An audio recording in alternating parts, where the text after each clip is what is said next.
Chapter 546. My lord, what do you think of our battle tactics? Wei Chou asked with a slightly smug smile. Lin Muyu nodded happily. Good. If you can cooperate like this in battle, it won't be difficult for you to kill a saint. Work hard. Yes, my lord. It was true that two heavenly realm cultivators had easily taken care of a nearly 10,000-year-old bloodthirsty tiger. This was too shocking, but Wei Chou and Bai Yin had done it, and that was because they had fully utilized their advantages. Wei Chou's arm strength and archery, while Bai Yin's turtle-breathing technique hid his aura. As long as these two advantages were fully utilized, the bloodthirsty tiger's death was inevitable. After digging out the 9,200-year-old fire-type spirit stone, Lin Muyu tossed it into her cosmo sack and said, "Let's continue in search of the Cloud Dragon Lake." Yes, my lord. As they moved forward, they encountered another 7,400-year-old bloodthirsty tiger, which was also taken care of by Wei Chou and Bai Yin. However, when they encountered a third bloodthirsty tiger, a 1,700-year-old one, Wei Chou and Bai Yin did not attack it. Instead, they used Lin Muyu's gourd vines to capture it. Then, a staff member of the Holy Temple with moderate cultivation used the beast-taming art to fuse with it. The bloodthirsty tiger was an overlord-level spirit beast that comprehended the law of fire. It was also a very precious spirit pet, especially one that was easily tamed at such a young age. It was practically a treasure.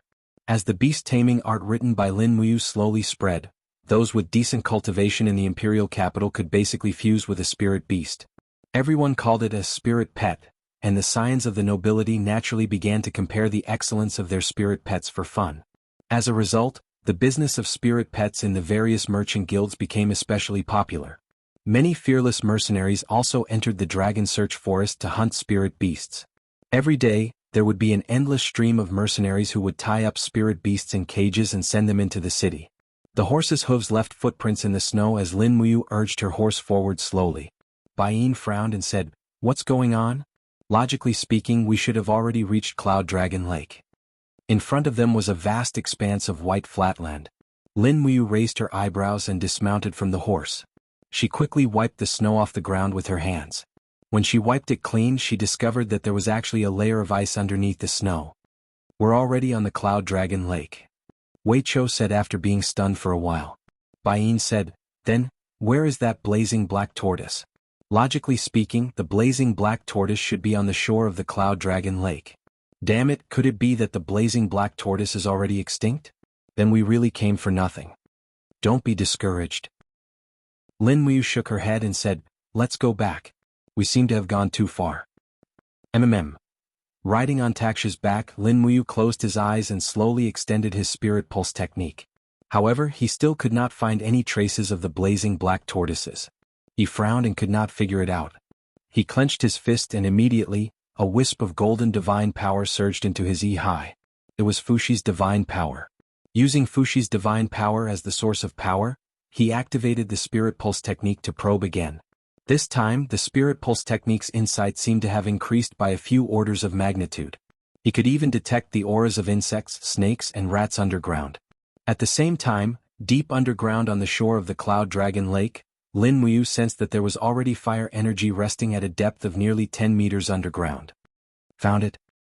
He opened his eyes confidently and pointed his sword straight at a spot dozens of meters in front of him. He said, "Men dig from here. About 10 meters away, we will be able to find the hibernating blazing black tortoise." "Yes, sir." A group of soldiers waved their shovels excitedly and started digging. As the soil flew, the pit became deeper and deeper. Meanwhile, the fire aura was getting stronger. Lin Muyu held his star sword and stood guard at the side. He could not let the soldiers who were digging the pit suffer any losses. After waiting for a while, there was a sudden clang. A soldier's shovel broke into two. It seemed like he had dug up something very hard. It was something that could break steel. It was extraordinarily hard. "Be careful. Move away," Lin Muyu said loudly. "Yes." Everyone picked up their shovels and climbed out of the pit.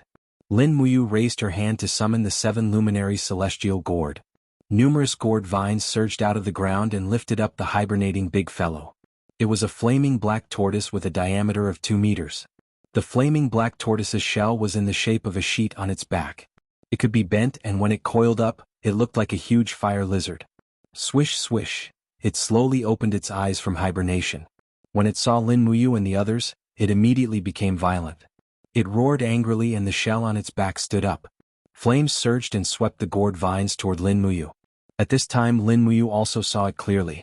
It was a 4,700-year-old blazing black tortoise. It could be considered a cub. "Commander, be careful." "It's fine." Lin Muyu laughed and raised her hand. The fiery Red King's combat flame danced and pushed forward. Suddenly there was a bang, and the blazing black tortoise was forced to take a few steps back. Its curled-up body also slowly spread out.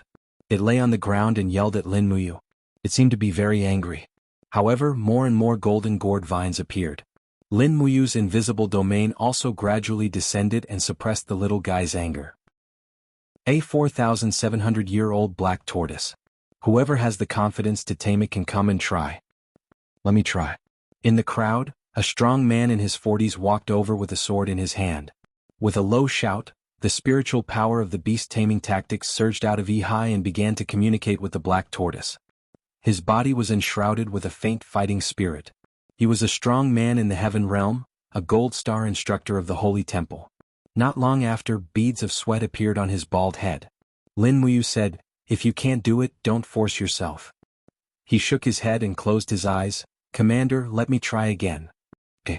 Suddenly the gold star instructor groaned and spat out a mouthful of blood. The blood turned into a blood mist and shrouded the head of the blazing black tortoise. Was this the legendary blood contract? Lin Muyu couldn't help laughing, but she could clearly feel that the violent mood of the black tortoise was slowly calming down. Soon after, the gold star instructor opened his eyes and reached out to touch the head of the black tortoise. He said with a smile, "Little guy, follow me from now on. I promise you will have enough to eat and drink." The psychic fusion was successful. Lin Muyu couldn't help but be overjoyed. Not bad. The gold star instructor was also overjoyed. He cupped his fists and said, "Thank you for giving me such an opportunity, Commander." Lin Muyu nodded and pointed not far away. "There's another one there. Keep digging and there. There are blazing black tortoises there too. Don't be tired, keep digging." Yes. Everyone was beaming with joy. Now, they could basically confirm that this trip to the Dragon Forest was not a waste. At the same time, Lingnan Ziha country by Ling City's main hall. Qin Yi wore a black robe embroidered with dark golden dragon patterns. It was a dragon robe. No one knew when he had gotten used to wearing a dragon robe. Long Chenlin, Ji Yao, Qin Huan, and the other generals stood on both sides. The civil and military officials were extremely respectful.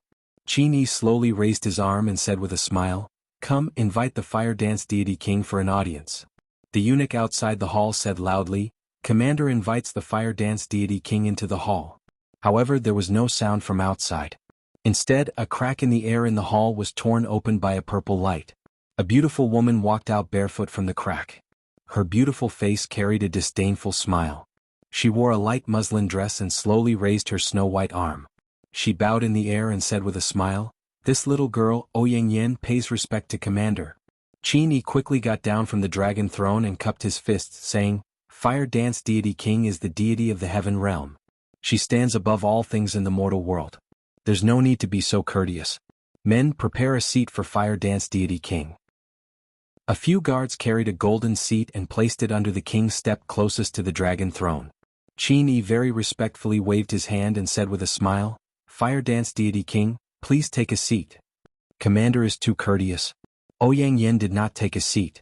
Instead, she stepped on the air and walked towards Qin Yi. Every step she took in the air created a flame ripple, as graceful and magical as the water of a fairy. She walked straight into the main hall, her feet lightly landing on the armrest of the dragon throne. Her delicate body took advantage of this and lay on the back of the dragon throne like a soft spirit snake. The light gauze on her body flowed down her beautiful body like water. She smiled and said, "It's still more comfortable here." Qin Yi's expression was extremely ugly. He turned to look at Ouyang Yen and took several steps back. He cupped his fists and said, "Today I've seen Fire Dance Deity King's beauty. You're truly the most beautiful woman in the world. Lord Fire Dance Deity King has descended upon the mortal world and brought glory to the three realms. You're truly a blessing to the three realms." Below the king's step, Ji Yao's face was filled with anger. His hand grasped the hilt of his sword and he said in a low voice, "How disrespectful this woman is." Long Qianlin quickly pressed down on Ji Yao's palm. His eyes were filled with fierceness as he said indifferently, "Commander Ji, do you want to die?" Ji Yao was stunned. He saw Ouyang Yen shooting him a gaze filled with killing intent. This gaze sent a chill down his spine. He felt as if he had fallen into an ice cave. He could not say a word. Hee. Ouyang Yen suddenly smiled sweetly. Her body flashed and landed on the seat that was prepared for her. Her figure gracefully landed on the seat. Auspicious clouds appeared around her, making her look like a fairy. She said, "Thank you for such courtesy, Commander." Qin Yi heaved a sigh of relief. He cupped his fists and said, "Lord Fire Dance Deity is too courteous. This is what we from the mortal world should do. I, Qin Yi, have a presumptuous request. I hope Lord Fire Dance Deity will not refuse." "Oh, what presumptuous request?" Ouyang Yen crossed one of her long legs and asked with a smile. Qin Yi cupped his fists and said, "The southern ridges Iha country is filled with outstanding talents. The land is fertile and the world is beautiful. The common people hope that the heaven world will have the blessing of a great deity. Therefore, I hope that Lord Fire Dance Deity will not look down on the position of Iha country's imperial preceptor." "Imperial preceptor?" Ouyang Yen smiled. "Doesn't the imperial preceptor already have someone?" Luolan. Qin Yi's body trembled. A trace of uneasiness flashed across his face. Senior Immortal Luolan has been staying in the Seven World Palaces for a long time. She does not care about worldly affairs. Therefore, I hope that Divine King Fire Dance Deity will not hesitate to be the great imperial preceptor of Iha country. From now on, every temple in Iha country will worship Divine King Fire Dance Deity Ouyang Yen. The incense will not be cut off. Is that so? Ouyang Yen suddenly left her seat and appeared in front of Qin Yi at lightning speed. Her pretty face was only a few centimeters away from Qin Yi's old face. She looked at Qin Yi with a smile and said, "I'm not Luolan. I don't need that money, that useless worship and empty reputation. I only want all the spiritual beasts and spiritual stones of your Iha country." All the spiritual stones? Qin Yi was stunned. After a while he took a step back and cupped his fists. "I will definitely strictly order the Iha country to pay all the spiritual stones to the imperial preceptor." Ouyang Yen smiled. "That's right." Chapter 547. The Heaven Gorge was a huge gorge that stretched for thousands of miles. White clouds lingered in the depths of the gorge. Although it was winter, it was full of spring. Hundreds of flowers bloomed, creating a beautiful scene. Between two huge mountain ranges, a majestic city stood in the middle of the mountains. The city was built with white jade bricks, looking solemn and solemn. The buildings in the city crisscrossed, and rows of cavalrymen wearing golden armors and riding on majestic war horses flew across the city, looking very busy. Hua hua. The warm wind made his cloak flutter. Among the magnificent pavilions, Qianfeng was wearing a marshal's military uniform with a helmet under his armpit, respectfully stepping into the palace step by step. "Marshal Qianfeng, you're here?" The head of the royal guards greeted respectfully. "Yes, the divine emperor summoned me," Qianfeng said. "Go in." "Yes." The doors of the hall slowly opened. It was dark inside, all the windows were sealed shut. When Qianfeng stepped into the hall, the doors behind him slowly closed. It was already dark inside, but Qianfeng's cultivation base was profound. He could judge the terrain by the aura and walked in. He suddenly knelt down on one knee and said in a deep voice, "Subordinate Qianfeng pays respect to His Majesty God Emperor." In the darkness, strands of blood-red combat energy rose up, illuminating the person sitting on the throne.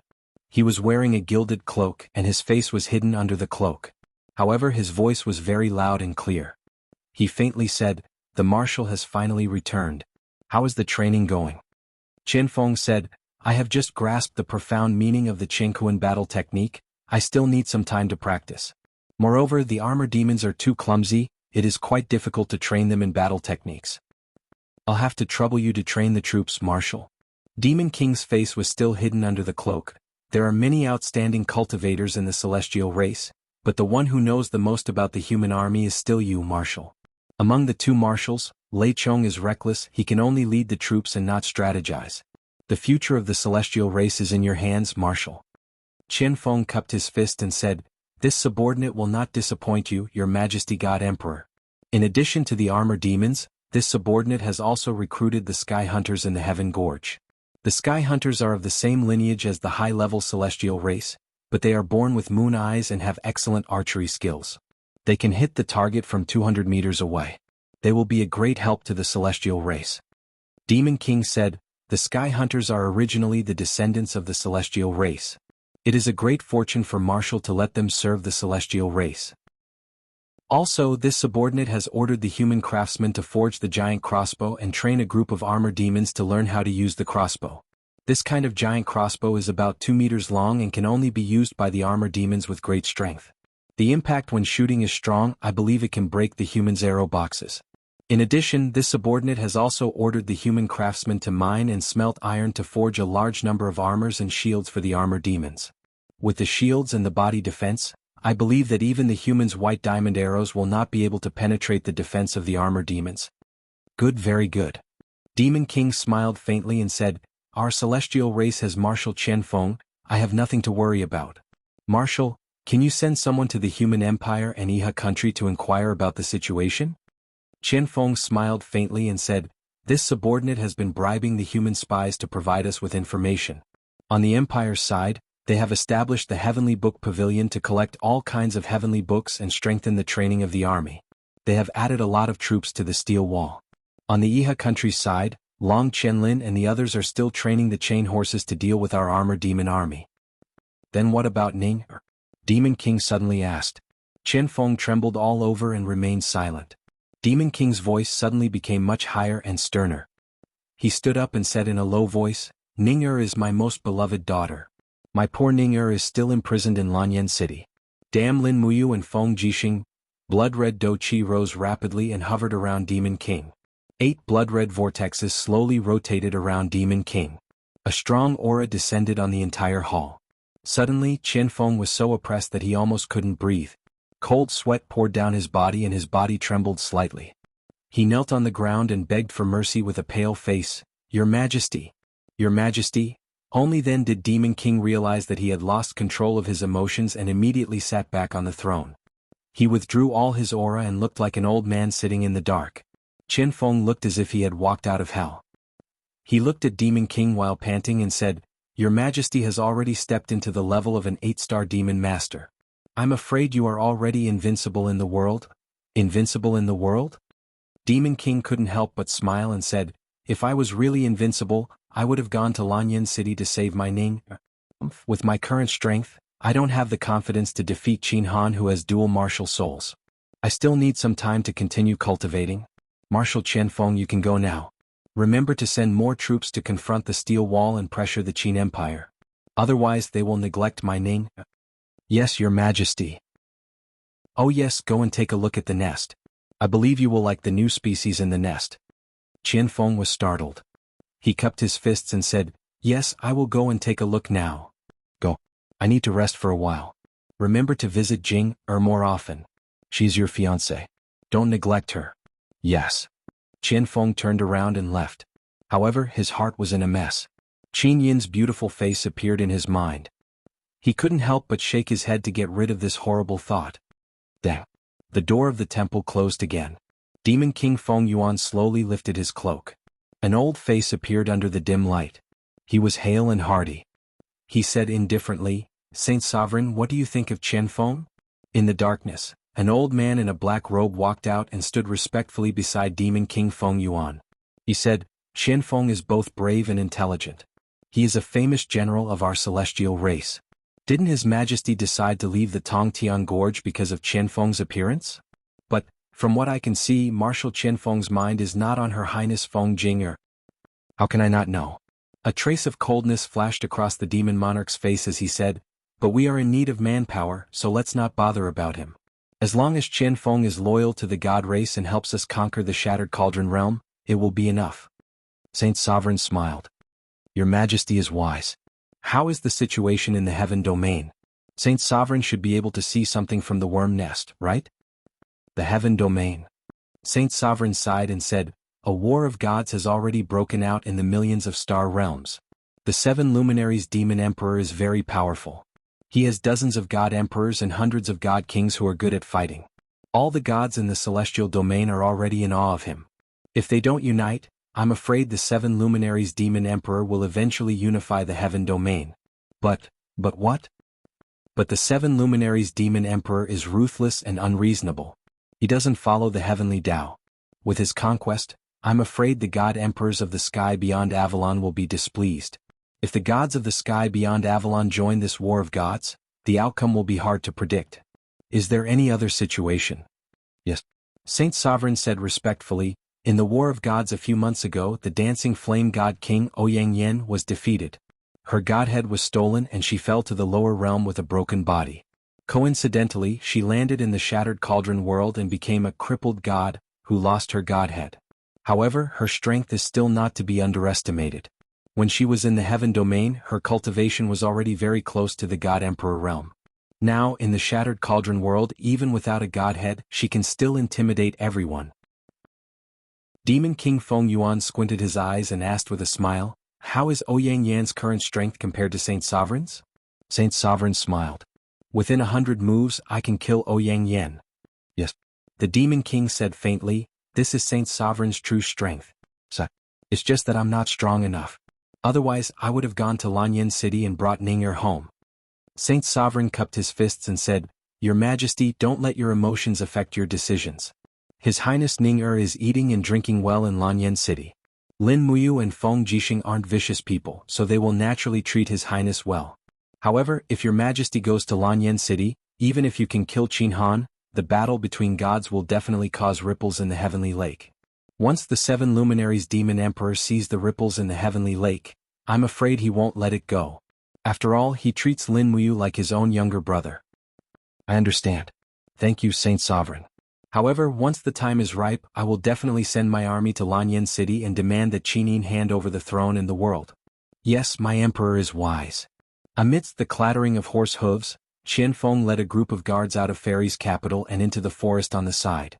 In the distance, a huge cave appeared at the end of the road. A group of armored demons was panting heavily as they walked out of the cave. There was even some mucus on their bodies like the mucus of chicks that had just come out of their eggshells. Greetings, Marshal. The group of demon soldiers guarding the hive all cupped their fists and knelt down. Rise. Qianfeng said faintly, His Majesty the God Emperor asked me to see the new species in the hive. Let's go, take me there. Yes. The group led Qianfeng into the hive. Instantly they were hit by a very pungent smell. Qianfeng couldn't help but frown. He looked forward and saw that the vesicles attached to the walls of the hive were slowly wriggling. One of the vesicles had already begun to crack, revealing an arm. It was the arm of an armored demon. At the same time, the bodies of winged people were slowly growing on the stone walls of the cave. Marshal, please look over there. Following the direction of Tsong Ren's finger, there was a jie sound in the air above the hive. A huge creature was twisting its huge body as it flew over. It was a giant snake at least 100 meters long with fish-like fins. It flew in the air and stared straight at Qianfeng with a ferocious expression. What is this? Qianfeng shuddered. Tsong Ren's face was full of pride as he said, This is called a giant flying snake. An adult flying snake is 100 meters long and covered in scales. It's invulnerable and has a force field inside its body. When it opens its mouth, it can absorb energy and spit venom. Now, we have already bred more than 10 flying snakes and there will be more in the future. These flying snakes can join the Marshal's army after a little training. Now, what do you think the Marshal will win against the humans? Qianfeng looked up at the flying snake and gulped. He murmured, This is like a monster, the end of the humans has really come. Chapter 548. Phew. In the cave, Feng Jixing suddenly exhaled a mouthful of turbid air. Faint golden Sanskrit characters slowly rotated around him. When he looked up, he saw that the dim cave had suddenly become brighter. It was as if the cave had been pierced through. Auspicious clouds surrounded the cave, and thousands of Buddhist lights shone down from the sky onto his body. The kindness of the common people and the Buddha heart seeped into his spiritual field, making him feel comfortable all over. Although Feng Jixing didn't truly study Buddhism, he who had kindness in his heart quickly comprehended the Buddha heart. Raising his head, he saw many gods and Buddhas standing in great numbers. The Buddhas looked at him with benevolence, as though they were welcoming a new Buddha heart disciple. Feng Jixing's body trembled, perhaps out of excitement, or perhaps out of inexplicable nervousness. The next moment the images of the Buddhas fell one by one, turning into Buddhist lights and entering Feng Jixing's body. Suddenly everything turned dark. The illusion disappeared, and he returned to the darkness in the cave of Eagle Nest Mountain. Feng Jixing clicked his tongue in wonder, but he didn't know that he had already comprehended the Buddha's heart. but when he circulated his chi, the sound of Sanskrit resounded in his ears again. His body was enveloped by a layer of faint golden luster that condensed into the form of an arhat. He suddenly realized that he had already comprehended the 7th level of the Vajra protection technique, Arhat descent. Dong dong. Zhang Wei's voice came from outside the stone door. General Feng, His Highness summons you to His Highness. There will be a court meeting this afternoon. I'll be right there. Feng Jixing floated down from the rock and landed on the ground. After he opened the stone door, a dazzling ray of sunlight shone on his face, making him feel especially comfortable. The Arhat's descent technique around him had yet to completely dissipate, causing Zhang Wei to be dumbfounded. He said, Commander Feng, you have comprehended the 7th level of Vajra's protection? That's right. Feng Jixing smiled and said, the diamond protection divine art is indeed a unique art. It is very powerful. Zhang Wei touched his nose and said, General Feng, you must not tell Commander Yu about this. What? An Arhat has descended? This means that General Feng has already entered Buddhism. In other words, he has become a monk. Commander Yu will laugh at you for not being able to find a wife. How dare he? Feng Jixing clenched his fists, and his eyes were filled with righteous indignation. You, this stinking brat, has won the most beautiful women in Lanyan City, Her Highness Yin, Princess Shi and Chu Yao, the 3 great beauties. He definitely won't mercilessly laugh at me for not being able to find a wife. Zhang Wei laughed heartily. General Feng, don't be so agitated. A few days ago, one of the Fire Sparrow Division's hall masters, Lei Wantong, came to the Imperial Army camp, saying that he wanted to arrange a marriage for you. His second daughter, Lei Xiaodai, is already 16 years old and can be married off. He said that if General Feng is interested, there is no harm in marrying Lei Xiaodai. It can also be considered a wonderful thing. Lei Xiaodai. Feng Jixing frowned and said, is it that Lei Xiaodai who weighs 245 kilograms? Feng Jixing, will never compromise even if I have to be alone for the rest of my life. Zhang Wei, you don't have to say any more, or else you will be punished according to military law. Yes, Commander. Let's go eat something before entering the hall. Sir, I'm afraid we won't be able to make it in time.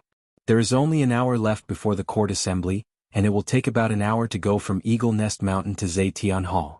Why don't you bear with it for a while and eat your fill after the court assembly? But I haven't eaten for 3 days. Sir, you are a Holy King level expert after all. It won't be a big deal if you starve for a while. Let's go quickly. If His Highness blames us for being late for the court assembly, we won't be able to bear the consequences. Commander Yu has gone to the Dragon Forest to carry out official duties. If you don't attend the court assembly, His Highness will be alone and helpless. All right then. Feng Jixing rubbed his stomach and his stomach responded with a goo-goo sound. Only when he had recovered from his cultivation did he feel the surging feeling of hunger. He could only groan inwardly bitterly as he mounted his horse and led dozens of Imperial Army soldiers from Eagle Nest Mountain to Lanyan City. In the afternoon, Zetian Hall was surrounded by groups of soldiers. The number of Imperial Guards had already been restored to 200 people. Qin Yan, as the commander, was currently standing at the side of the Great Hall with an iron spear in his hand. His gaze was calm as he looked at the ministers of the Empire entering the hall. On the side, the commanders of the Dragon Guard and Tiger Guard were all outstanding cultivators selected from the Holy Temple. They stood extremely respectfully at Qin Yan's side. Qin Han lived behind the Zetian Hall. In reality, the Zetian Hall couldn't be any safer. The Imperial Guards guarding the Zetian Hall was nothing more than a formality at this moment. Right at this moment, Tang Lan walked up the stone steps step by step with the support of Tang Xiaoxi. He was already very old and his cultivation was low. How could he withstand the torment of the passing of time? His aged face no longer had the arrogant and bossy air from before. Instead, there was more kindness and tranquility. Qin Yan cupped his fists. Paying respects to Your Highness, the Seven Seas King. Paying respects to Princess Shi. Tang Lan smiled and said, Good afternoon, Commander Qin Yan. Tang Xiaoxi said, Yin, has Mu returned to the imperial capital yet? Not yet. Qin Yan said, This time, Big Brother said that he has to capture over 100 blazing black tortoises in the dragon-seeking forest before returning to Lanyan City. Over 100 blazing black tortoises aren't that easy to capture. Moreover, it's raining continuously.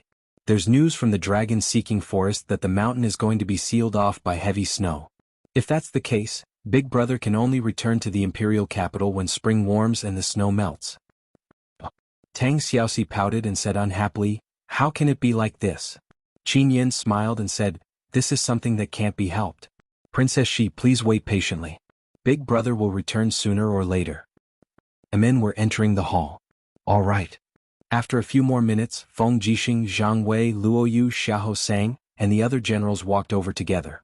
Qin Yin still cupped his fists and said, "General Feng, you're here. Yin, your complexion is getting better and better. Your breathing is steady. Looks like your cultivation has improved again. You should be stepping into the holy region soon, right?" Feng Jixing asked with a smile. It's just a matter of a few days. I should be able to step into the holy region," Qin Yin said with a face full of confidence. Feng Jixing sighed with emotion. Back then, the 4 heroes of Lanyan were already bestowed by His Majesty as the young generation with the highest cultivation in the empire. Looking at it now, Yin has entered the holy region at the age of 21, even younger than that brat Yu. Truly, the new generation surpasses the old. Qin Yin smiled slightly and said, "What are you saying, General Feng? We're all serving the empire. Moreover, the path of cultivation is endless. Who knows, I might be stuck at a certain realm for tens of years one day. On the other hand, General Feng's beer is full. You should have achieved some success in your cultivation, right? Not bad just hanging around." Feng Jixing patted his shoulder and said with a smile, "Then we're going in." Rumble. Right at this moment, his stomach protested again. Qin Yin was stunned. "What's this sound?" Feng Jixing had an awkward expression. "Haha, I came in a hurry and didn't have lunch. Hopefully the afternoon court meeting can start a little faster." "Haha, go on, go on.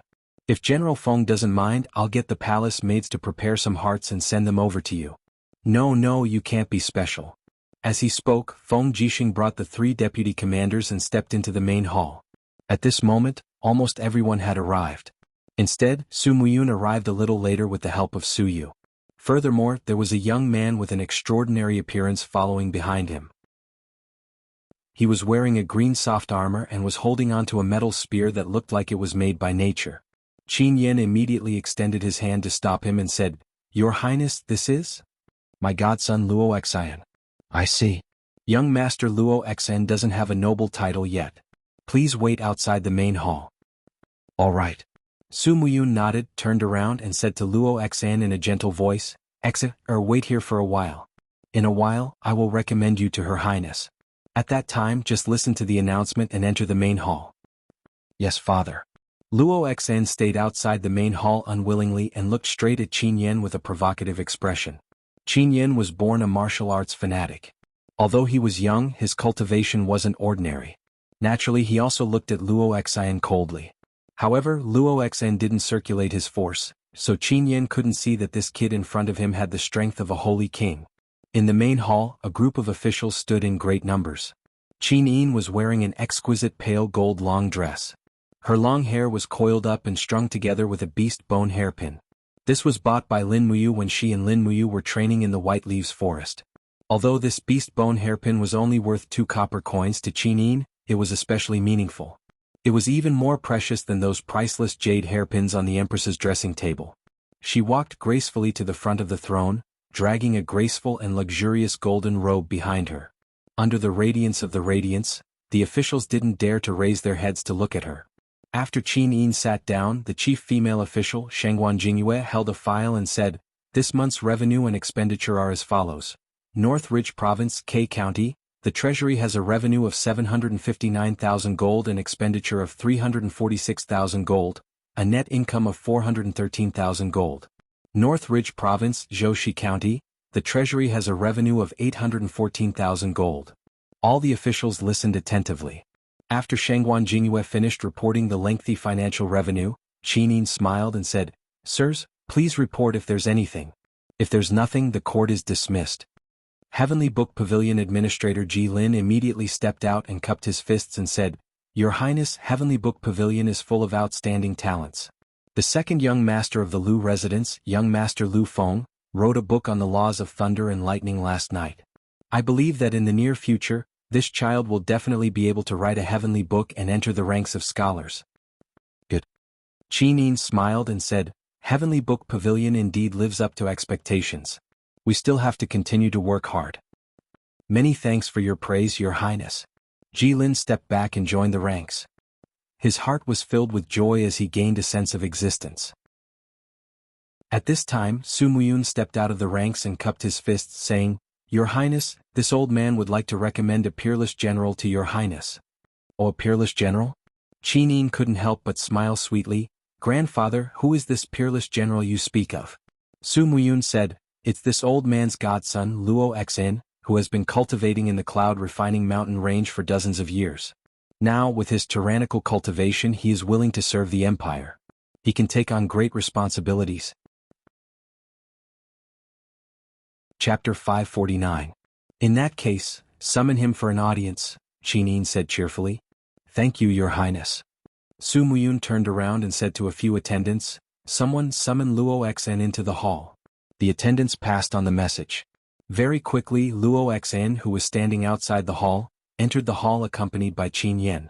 He wore a set of green soft armor, and the iron spear in his hand was confiscated by Qin Yin. He was not qualified to bring weapons into Zetian Hall. "Luo Xn greets Your Highness." After Luo Xn came to Su Muyun's side, he cupped his hands and bowed to Qin Yin. Immediately, Feng Jixing, Xiang Yu and the rest were slightly displeased. A commoner entering Zetian Hall was actually not allowed to kneel. Did Su Muyun not teach him?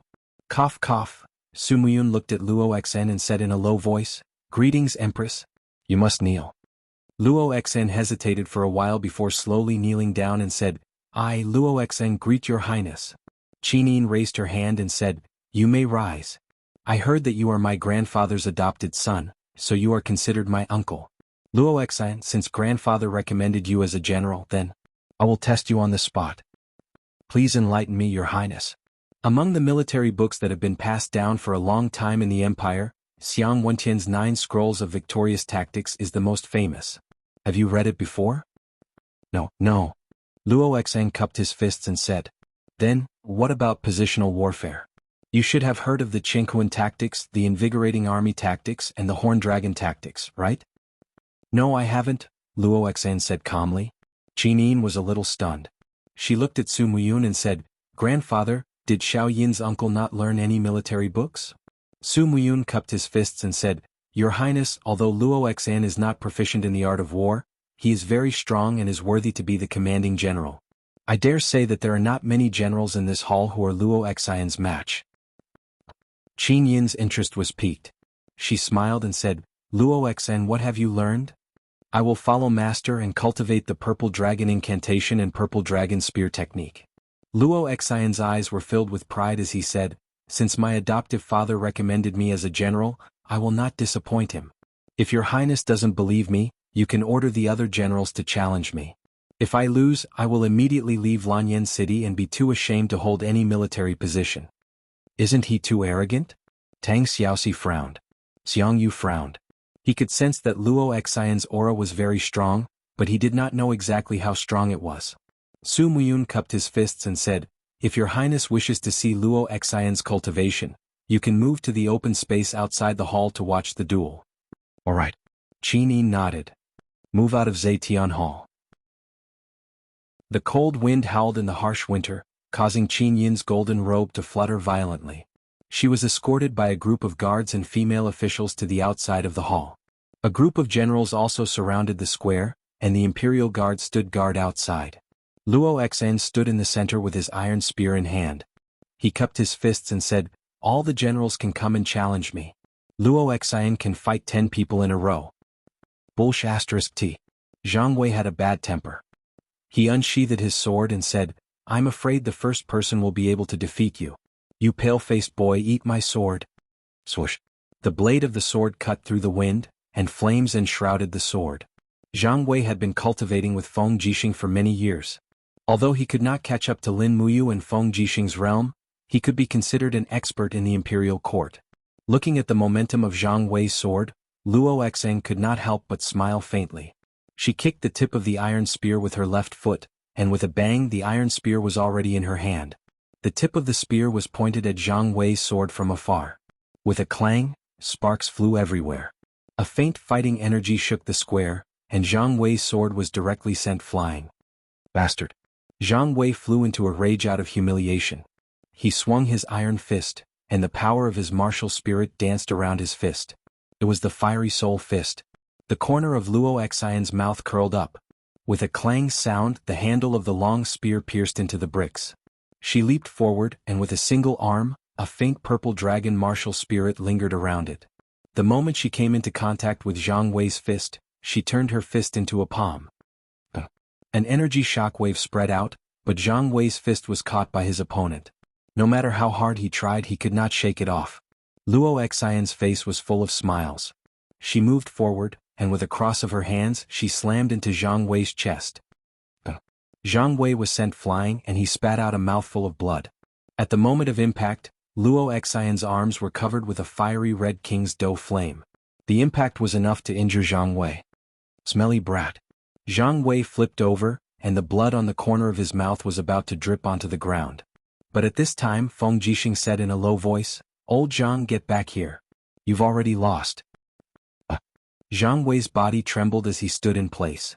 His face was ashen. Feng Jixing said, "Don't say any more. His strength is far above yours. Get back here." "Yes, Commander." However, only a few people saw the king's dough flame that Luo Xian displayed in the blink of an eye. Feng Jixing and Xiang Yu were both Holy King realm cultivators, so they could naturally capture this detail.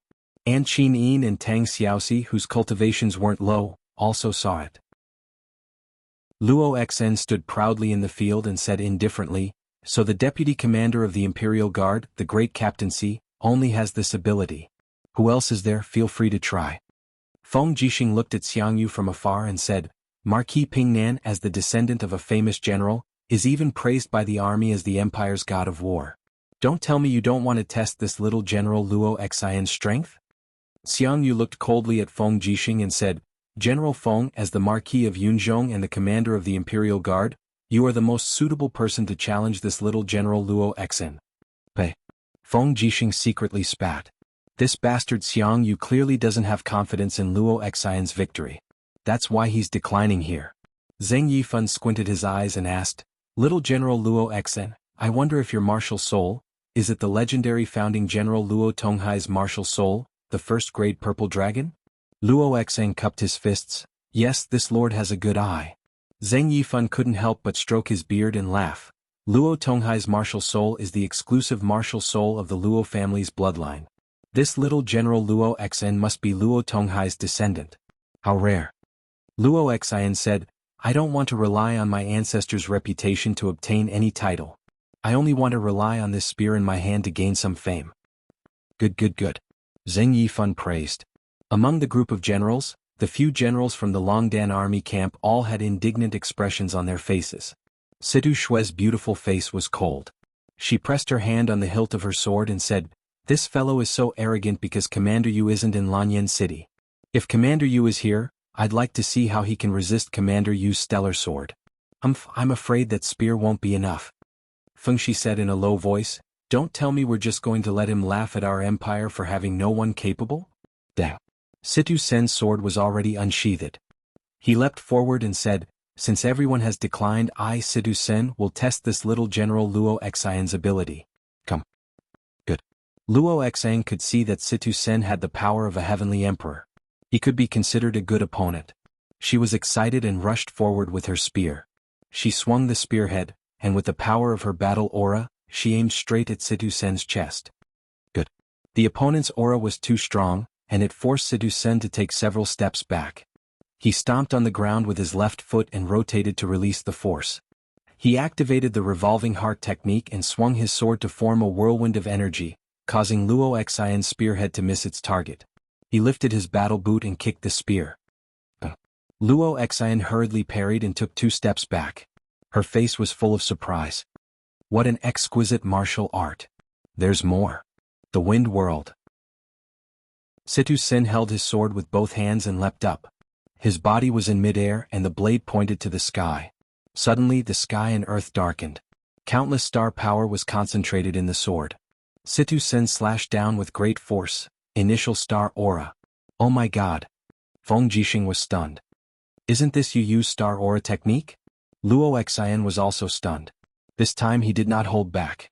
The king's battle aura surged around his body, and his spear struck straight at Situ Sen's sword. Sparks flew everywhere. Under the strong impact of the king's battle aura, Sidu Sin immediately spat out a mouthful of blood and flew backward. Luo Xian's strength stopped. A small amount of star power surged into his arms, and his battle aura was almost unable to circulate. His face was slightly pale and he was secretly amazed. This mysterious star power was indeed extraordinary.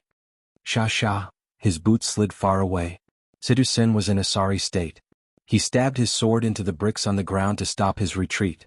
He couldn't help but say with a pale face, "King's battle aura? This King." At this moment a clear voice came, "General Situ, this person is a Holy King Realm warrior. You step back. Let the Holy King Realm warriors deal with him." Sidu Sun looked up and saw Feng Jixing's battle robe fluttering in the wind. The wind cutter in his hand had already been unsheathed, and Situ Sin was standing in the cold wind with his back facing him. At this moment Situ Sin was actually a little touched. Feng Jixing's figure had never been so great as at this moment. Goo goo, what the hell was this sound? Situ Sin was puzzled. Swoosh swoosh, the Law of Wind's King's battle aura rapidly danced around his sword. Feng Jixing smiled slightly and said, "Imperial Guard Commander Feng Jixing, may I be so bold as to ask Little General to give me some pointers?" This was a truly tyrannical opponent. Luo Xang couldn't help but become serious. She raised her spear with both hands and a fierce wind blew around her. The purple dragon martial soul clearly lingered around her body. Her aura and domain instantly rose to the peak. Peng peng peng. The surrounding floor tiles cracked and exploded one after another. The collision of the two great experts' domain pressure was already shocking enough before the two great experts even made a move. Everyone retreated to avoid being accidentally injured by the flying rocks. "Your Highness, be careful," Shengguan Jingyue hurriedly said. Qin Yin didn't say a word. She spread out her Saint Domain and formed an invisible wall 2 meters in front of her. Dang dang dang, all the flying rocks were blocked. Tang Xiaoxi stood in front of Tang Lan to protect her. Her beautiful dress fluttered even though there was no wind. A scorching wind wall appeared in front of her, and the flying rocks instantly turned into ashes when they hit the wind wall. The leader of the 4 heroes of Lan and Yen, Feng Jixing? Luo Xian's face was full of a sneer. "I will defeat you." Chapter 550. The flame wolf howled and lightning soared into the sky. In the blink of an eye, Feng Jixing's figure could no longer be seen on the plaza of Zetian Palace. All that could be seen was the raging wind and the soaring lightning around him. Everyone, including Qin Yin and Tang Xiaoxi, had no choice but to retreat. Feng Jixing's cultivation had improved by leaps and bounds over the past 2 years. No one had ever seen him use his full strength. "Good fellow," Luo Xen squinted her eyes. She was not intimidated by Feng Jixing's aura. The purple dragon martial spirit soared into the sky, like a divine dragon spiraling in the sky.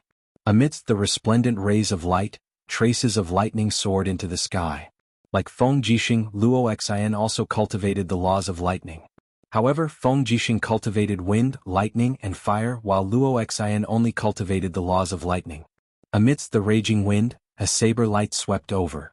Feng Jixing had already made his move, scorching golden sand. A strand of fiery saber chi rushed over. Before it even reached Luo Xian's face was already burning hot. Dragon lightning breakthrough. Luo Xian roared angrily. Her spear pierced out, bringing with it a strand of vast lightning energy. The spear light actually transformed into a dragon-shaped lightning bolt that tore apart the windstorm that Feng Jixing had condensed. Dang. When the blade of the spear collided with the wind-cutter saber, Feng Jixing's face was filled with battle intent. Wielding the saber with both hands, he swept it forward, causing Luo Xian's spear to lose its aim. He raised his battle boots and kicked out with a combination of fire, lightning, and wind. Desert gale. Good timing. Luo Xian actually laughed heartily. She suddenly raised her body and dodged Feng Jixing's sharp kick. Just as Feng Jixing's powerful kick flew past, Luo Xian flipped over and swept her leg toward her opponent's lower body. The power of the purple dragon was contained in her battle boots, shattering the stone tiles on the ground. The strength of this kick was definitely not weak. Feng Jixing leaped into the air, and the image of the purple electric flame wolf's head appeared on his blade. He then slashed down at Luo Xian from high above. Luo Xian stood up and slowly spread her legs apart. She lowered her center of gravity and raised her spear with both arms. This move had to be parried. Feng Jixing's attack was too fierce. The swords and spears created a shockwave that blew away the snow that had yet to be swept away. It also made a group of ministers retreat one after another. Each and every one of them could barely open their eyes. A scorching hot power revolved around the spear's body. Luo Xan endured the burning pain and struggled to thrust the spear into the sky. In an instant, the sky was filled with the phantom images of the spear, making it difficult to distinguish the real from the fake. Unable to land on the ground, Feng Jixing could only rely on his battle flames to balance himself. He held his saber in front of his chest and unleashed his ultimate technique, Blade Dance. Ding ding dang dang dang, sounds rang out in the air. The Windcutter saber's blade radiance continued to descend onto the ground, leaving terrifying blade scars on the ground. Most of the blade chi landed on Luo Xian's battle armor, and the scales condensed by the purple dragon martial soul were being disintegrated inch by inch. At the same time, the spear radiance that was imbued with the purple dragon's light also struck Feng Jixing's body. Buzz buzz buzz, a series of Buddhist chants swept across the earth. The protective aura around Feng Jixing was extremely dense, and Luo Xian's determined spear projections were unable to penetrate even an inch into it. What kind of aura is this? Instead, it was Luo Xian's arms that felt numb from the shock. He was filled with suspicions as he concentrated all his strength on the spearhead and struck towards Feng Jixing's chest. Bam! The rebound force from the protective aura sent Luo Xian flying, and Feng Jixing was finally able to land on the ground. He gathered his battle flames again and charged at his opponent with a roar. The power of his saber soared into the sky and he slashed out with his saber, creating a storm, heaven-devouring demonic saber. A chill ran down Luo Xian's spine, and he actually felt timid. That's right, he had a premonition that he was going to lose, but he couldn't lose face here. Luo Xian stabbed his spear into the ground and raised his palms. A purple dragon poured into his body, and his battle flames formed a shield. He was actually using his palms to block Feng Jixing's saber projections. Bam! The floor tiles were torn to shreds and a third of the plaza was destroyed in an instant. Luo Xian stood where he was, looking battered and exhausted. The soft armor on his body had been sliced to pieces by the blade light, revealing the powerful muscles of his upper body. Although it was winter, his body was covered in sweat, and steam rose from his body. There was even a hint of excitement on his face. It seemed like Feng Jixing's heaven-devouring demonic saber wasn't that strong. Come on, Feng Jixing. Show me what you've got. Luo Xian laughed loudly, and the purple dragon martial spirit around him roared endlessly. The more he fought, the more courageous he became. Feng Jixing's arm that was holding the saber was trembling slightly, and his face was ashen. The only reason he couldn't attack in a hurry was because of his stamina. His stamina was running out, and he couldn't use the king's battle flames and the protective aura of the diamond. General Feng, what's wrong? Sidu Shui couldn't help but ask. I'm fine. Feng Jixing waved his hand as he complained in his heart, if I'm full, I'll beat the crap out of you.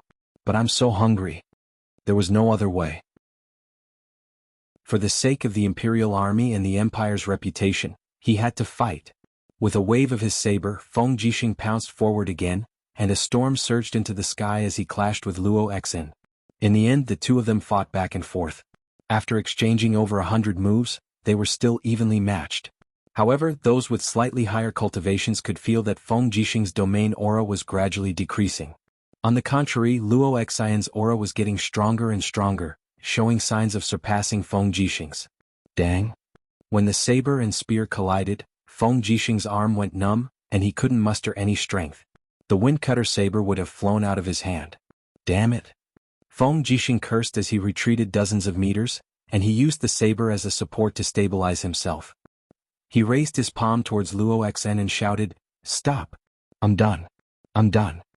Lightning danced around Luo Xian and she said with a smile, "The winner hasn't been decided yet, why is General Feng stopping?" Feng Jixing's face was pale and he said, "Wait until I'm full." So, General Feng admitted defeat? I didn't admit defeat.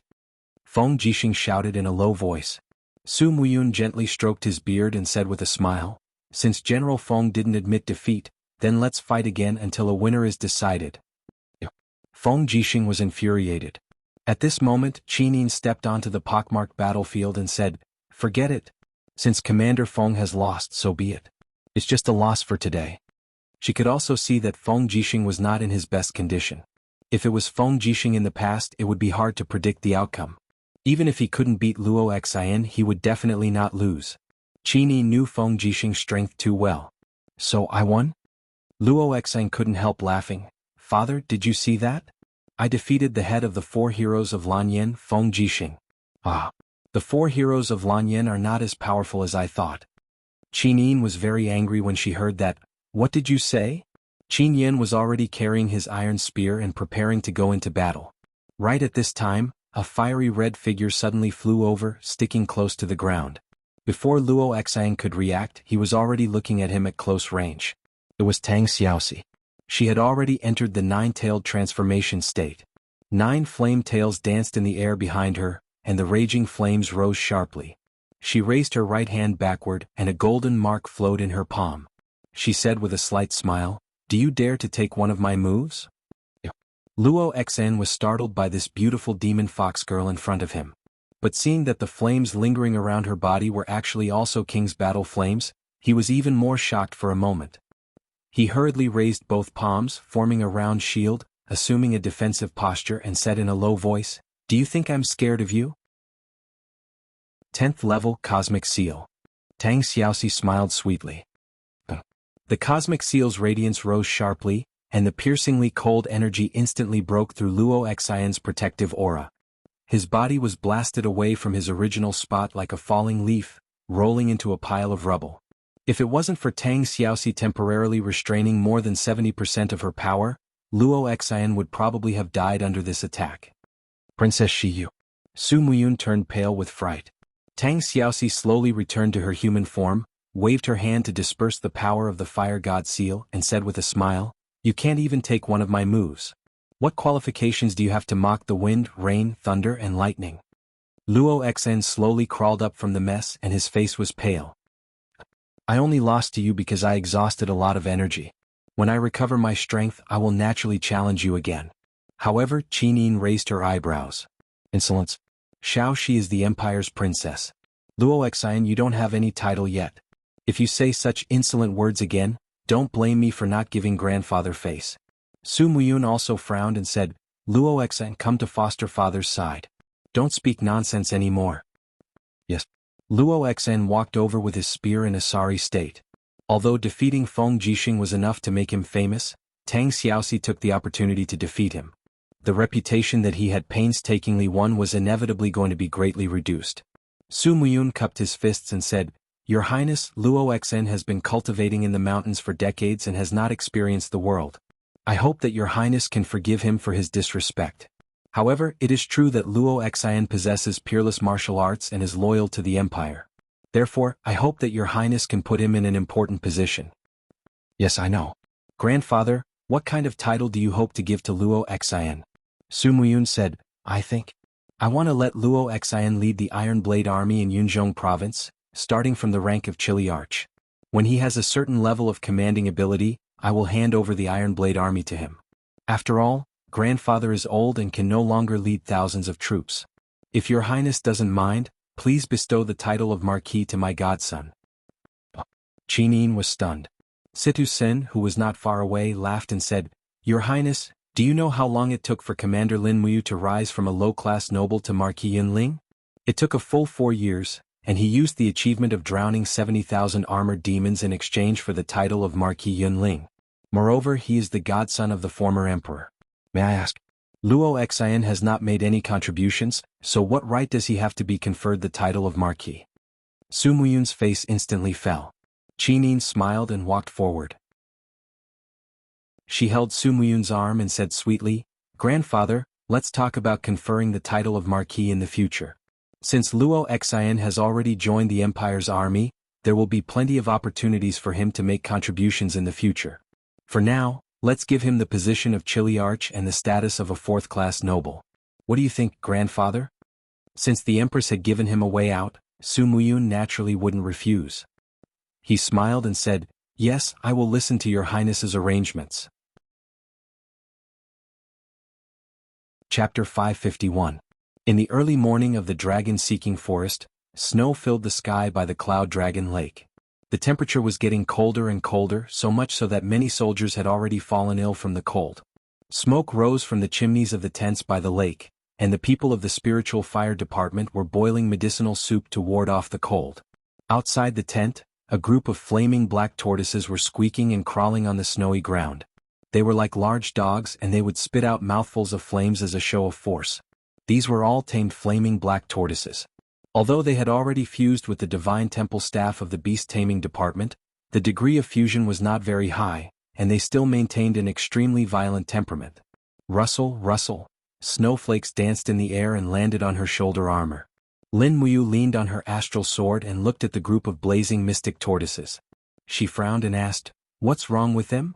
Wei Chou crossed his arms and said, "They're hungry." These flaming black tortoises were planning to sleep for the entire winter, but we woke them up. That's why they're complaining that they're hungry. "Milord, we need to find food for these flaming black tortoises. Otherwise, I suspect they'll break free and become wild spiritual beasts again." Lin Muyu nodded. Looking at the frenzied flaming black tortoises, it was indeed very likely that they would break free and betray the alliance. They had to think of a solution as soon as possible. However, all the bloodthirsty tigers within a radius of several dozen kilometers had been killed. Furthermore, ferocious beasts roamed the area. Wild boars, rabbits, badgers and muntjac which did not have strong offensive power would not appear. The flaming black tortoises were not to be trifled with. They wanted to eat meat, so food would be a huge problem. After a quick count, the Longdan army camp had already tamed 97 flaming black tortoises. They were only 3 away from 100 and they were almost done. In order to prepare for future losses in the war, it would be best to capture a few more. It seemed like they would have to spend another day by the Cloud Dragon Lake before returning to Lanyan City. Furthermore, this weather, Lin Muyu looked up at the heavy snow flying all over the sky and couldn't help sighing. It was estimated that the heavy snow had blocked the mountain. It was really difficult to go back to Lanyan City. Now she needed to consider the fodder for the horses and the food for the winter. Bai Yin quietly appeared beside him and said, "Commander, even if we want to pass the winter, we shouldn't do it by the Cloud Dragon Lake. There's a shortage of food here. We should enter the mountains and find a place to hide for the winter. Then we can search for provisions and food for the winter. Let's catch 100 blazing black tortoises first." "Yes." After the sky was completely bright, the team set off. As usual, Lin Muyu used the spirit meridian technique to find the habitat of the blazing black tortoises. She dug out the hibernating blazing black tortoises and tamed them. While a group of soldiers from the Longdan army camp were digging with shovels, Wei Chou had already led a group of people to break the ice of the shallow waters of the Cloud Dragon Lake. They started to break the ice and catch fish to feed the captured blazing black tortoises. These black tortoises had a huge appetite. In just 3 days they had almost finished all the meat they had brought. The people from the Divine Temple naturally didn't fish like fishermen. Wei Chou held a longbow in his hand and stepped into the ice-cold lake with his combat boots. He closed his eyes and felt the movement of the fish in the mud. He tied a string to the tail of the arrow and pulled back a fat fish with every arrow he shot. Other than Wei Chou, there were even more people stabbing in the water with their spears and harvesting a lot. The hibernating fish were thrown onto the snowy ground, causing a group of blazing black tortoises to fight over them. However, not long after, there was a sudden howl. A soldier from the Longdan army camp was suddenly dragged into the water by something.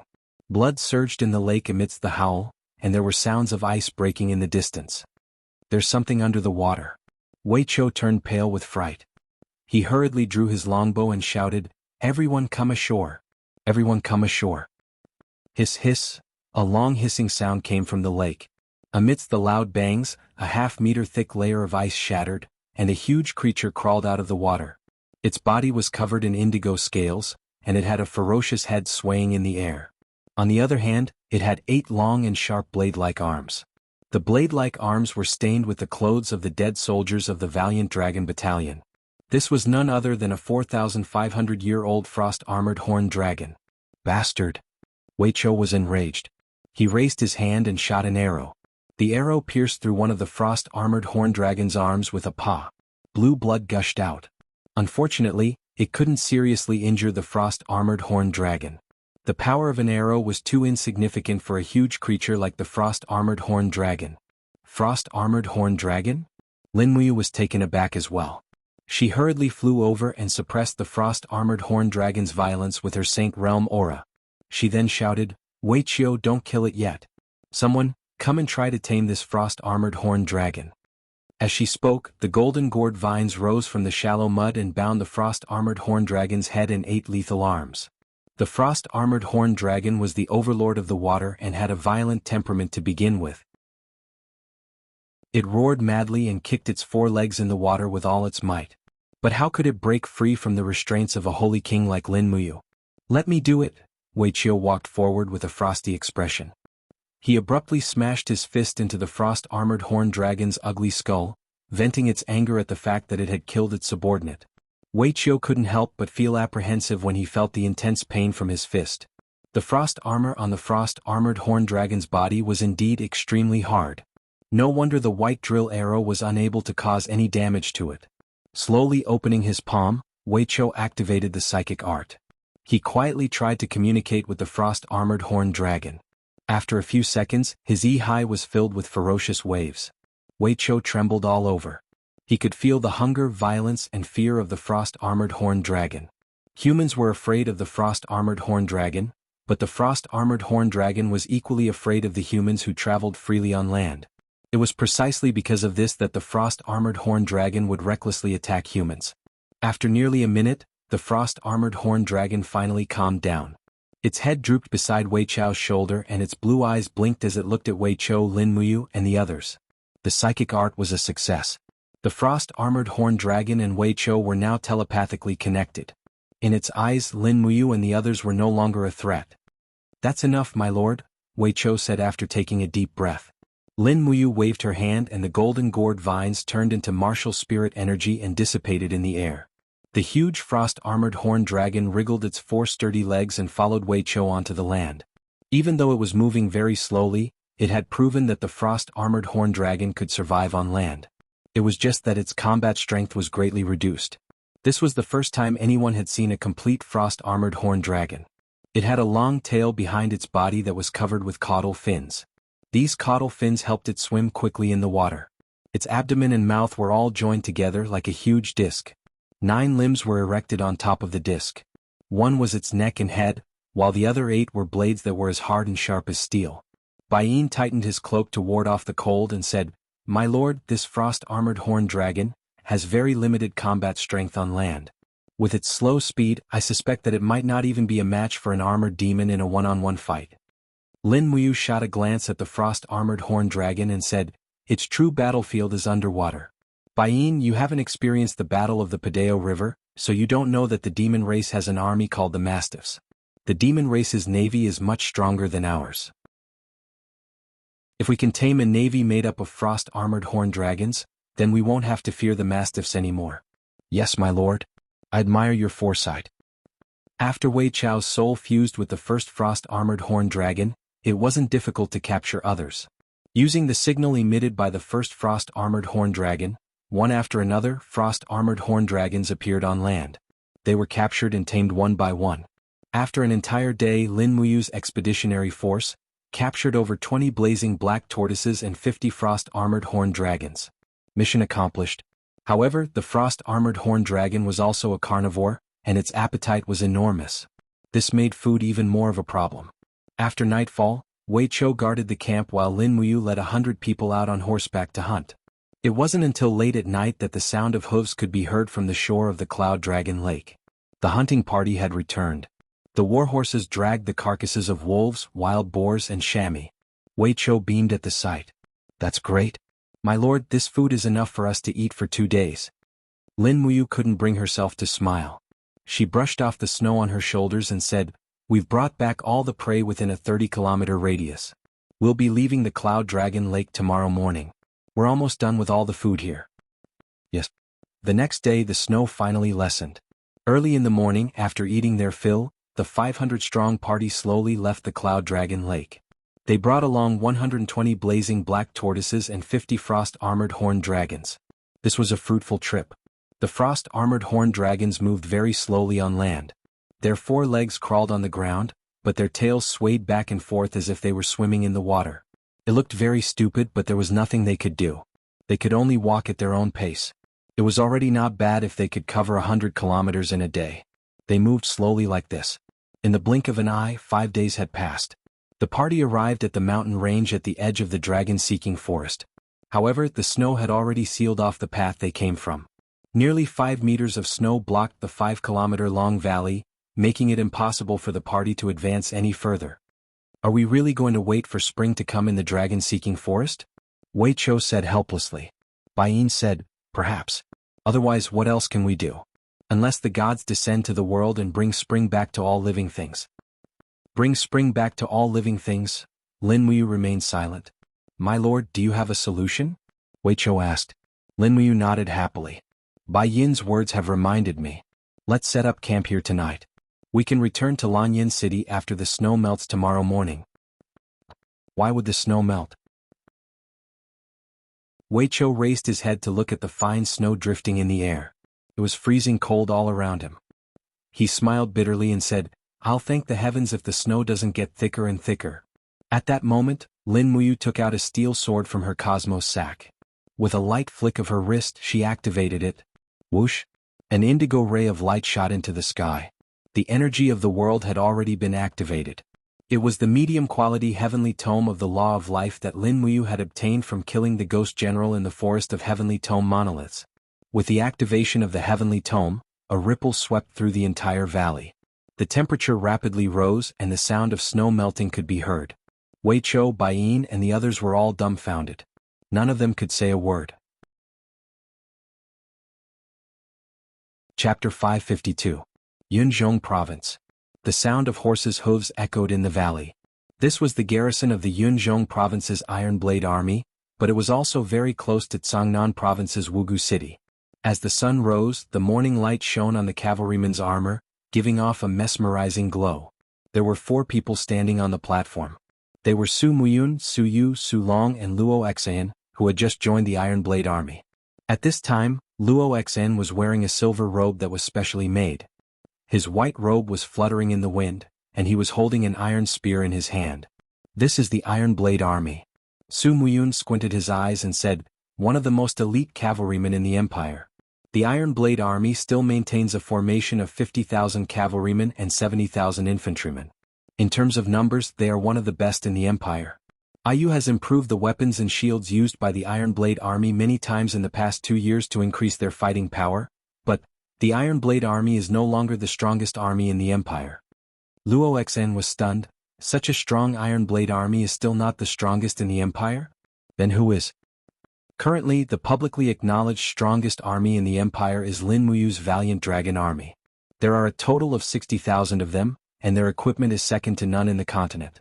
Their military strength is also witnessed by everyone.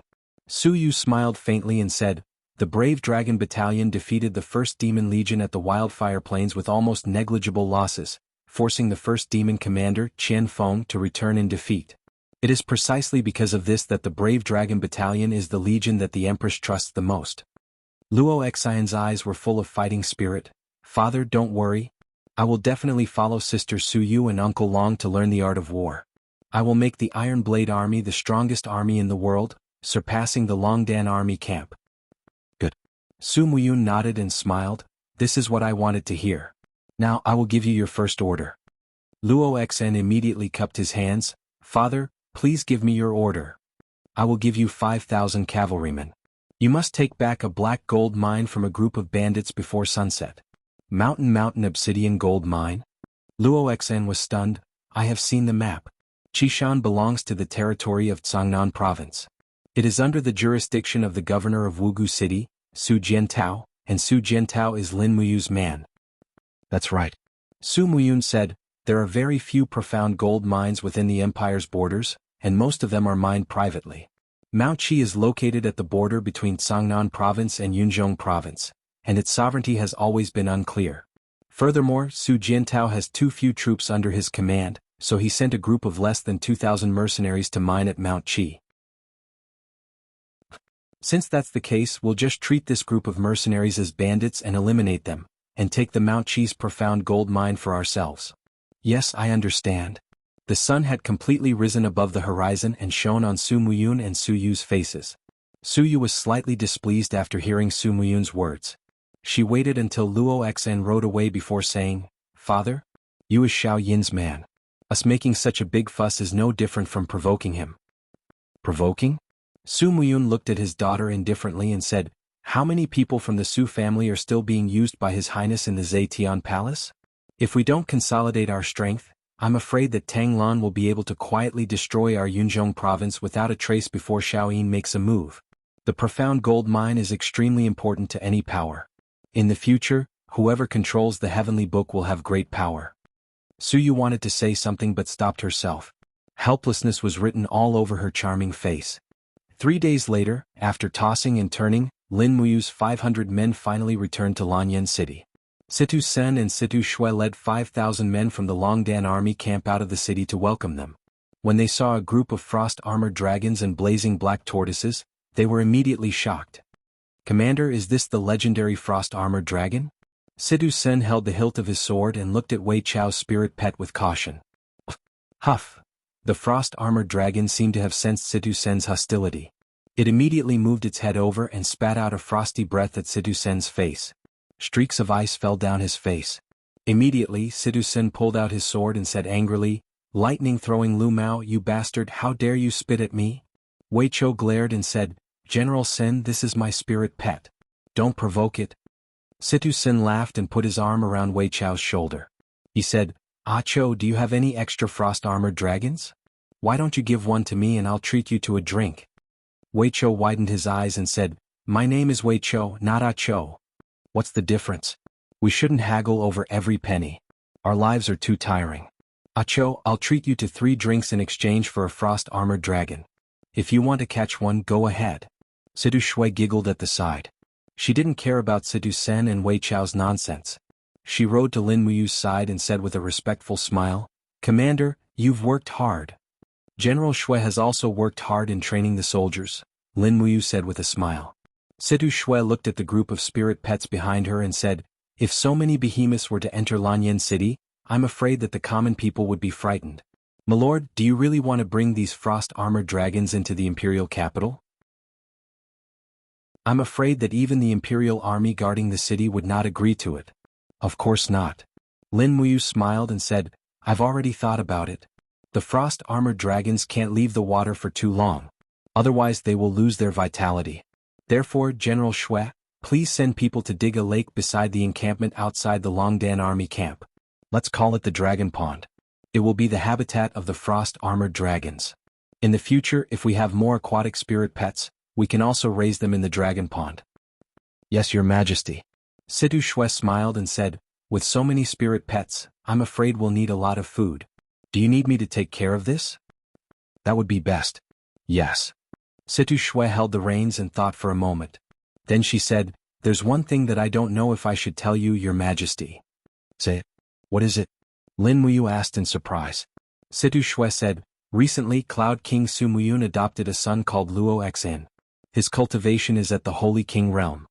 He consecutively defeated Zhang Wei, my brother Situ Sen and Commander Feng Jixing in Zetian Palace." "He defeated Big Brother Feng?" Lin Muyu was slightly stunned. "That's impossible. Big Brother Feng's cultivation is very pure. Even if his opponent is at the Holy King realm, he might not be able to defeat him, right? Maybe it's because General Feng didn't eat his fill that day." Situ Shui's expression turned cold. Then she said, "This Luo Xin was appointed as the deputy commander of the Steel Blade Army by Su Muyun. 3 days ago he led 5,000 soldiers of the Steel Blade Army to seize the profound gold mine on Mountain Qi and killed all the 2,000 mercenaries that Su Jiantao hired to guard the mine. Su Jiantao was so angry that he almost vomited blood. Now, this mountain is guarded by 3,000 soldiers of the Steel Blade Army. The Mountain Qi profound gold mine was lost?" Lin Muyu was burning with anger. Her fists were surrounded by King's fighting flame. She said, "Where did this Luo Xin come from? How dare he be so bold? What is Su Muyun thinking?" Situ Shui said, "In the territory of the empire, there was no Mountain Qi at all. This Mountain Qi is actually shared by Yunzhong province and Sangnan province. In order to save the manpower of the Longdan army camp, Su Jiantao did not send the Longdan army camp to Mountain Qi. He only hired a group of mercenaries to guard the mountain. This gave Su Muyun an excuse. He claimed that he had wiped out the mountain bandits that occupied the mine. A day ago he asked His Highness for a decree to directly transfer Mountain Qi to Yunzhong province. We suffered a loss for nothing." As she said this, Situ Shui paused. Her beautiful eyes were filled with anger. Then she said, "Luo Xion's strength is very strong. He has repeatedly challenged the generals in the empire. Except for Xiang Yu, the Marquis of Pingnan, he has challenged almost all the strong generals in the empire. What about Big Brother Feng? Him. Sidu Jin could not help but laugh. General Feng went to the Yunzhong Palace to challenge Luo Xan after he was full. However, Luo Xan closed the door and refused to fight. He avoided General Feng's challenge time and time again. I heard that there are rumors in the empire that Luo Xan is already the strongest in the empire. Strongest in the empire? Lin Muyu laughed. With Chu and Qin Han around, who does he think he is? Are you going to the Yunzhong Palace to challenge Luo Xan? There's no need. Lin Muyu said, once the news of my return to Lanyan City spreads, Luo Xan will definitely take the initiative to find me. Only by defeating me can he really be the strongest. Yes. After entering Zetian Palace to hand in the order and having dinner with Qin Yin and Tang Xiaoxi, Lin Muyu brought the 200 staff members of the Holy Palace back to the Holy Palace to hand in the order. The mighty group of people attracted the attention of the people on Tongtian Street. The Holy Palace was brightly lit. Guyang held a scroll in his hand and was reading a section of a martial art mental cultivation method. Shenyuan Hong sat at the side with his eyes closed in an elderly manner. There was a hint of a leisurely smile on his lips. Lin Muyu pays her respects to the great deacon. Greetings to Deacon Guyang. Oh? You is back. Shenyuan Hong stood up and glanced at Lin Muyu and the others. He smiled. It seems that Yu's cultivation has improved after this trip. It's all right. Lin Muyu smiled modestly. She said to Shenyuan Hong, Great Deacon, I have something to discuss with you and Deacon Guyang alone. Oh, then come to the side palace. Yes. When there were only 3 people in the side palace, Lin Muyu took out the scroll she had written and said, Great Deacon, please take a look and see if this mental cultivation method is feasible. Shenyuan Hong received the scroll doubtfully. As he read it, the doubt on his face gradually dissipated and was replaced by ecstasy. He raised his head and asked, Did you write this mental cultivation method? This, how mysterious. Lin Muyu answered honestly, This is the remnant scroll of the forging dragon bone that Elder Chu once gave me. I've modified and simplified it to become this. It's quite effective in cleansing the meridians and marrow. If Great Deacon thinks that it's feasible, this mental cultivation technique can be used as a cultivation technique in the Holy Sanctum. Any Silver Star sparring master or instructor can practice it. Good. Shenyuan Hong handed the scroll to Guyang as if he had received a treasure. At this moment, a Holy Palace guard suddenly rushed in. He seemed to be in a sorry state. He said, Great Deacon, someone wants to challenge Lady Lin Muyu in the Holy Palace. He claims to be Luo Xan from the Cloud King residence. So fast. Lin Muyu couldn't help but laugh. Alright, it's time for me to see this Luo Xan. Chapter 553. Torches lit up the main road in front of the Divine Temple. More than a dozen Divine Temple guards had already drawn their swords and sabers and were coldly facing the outside. Outside the hall, torches flickered. The guards of the Cloud Mansion were dressed in martial attire and were guarding the perimeter.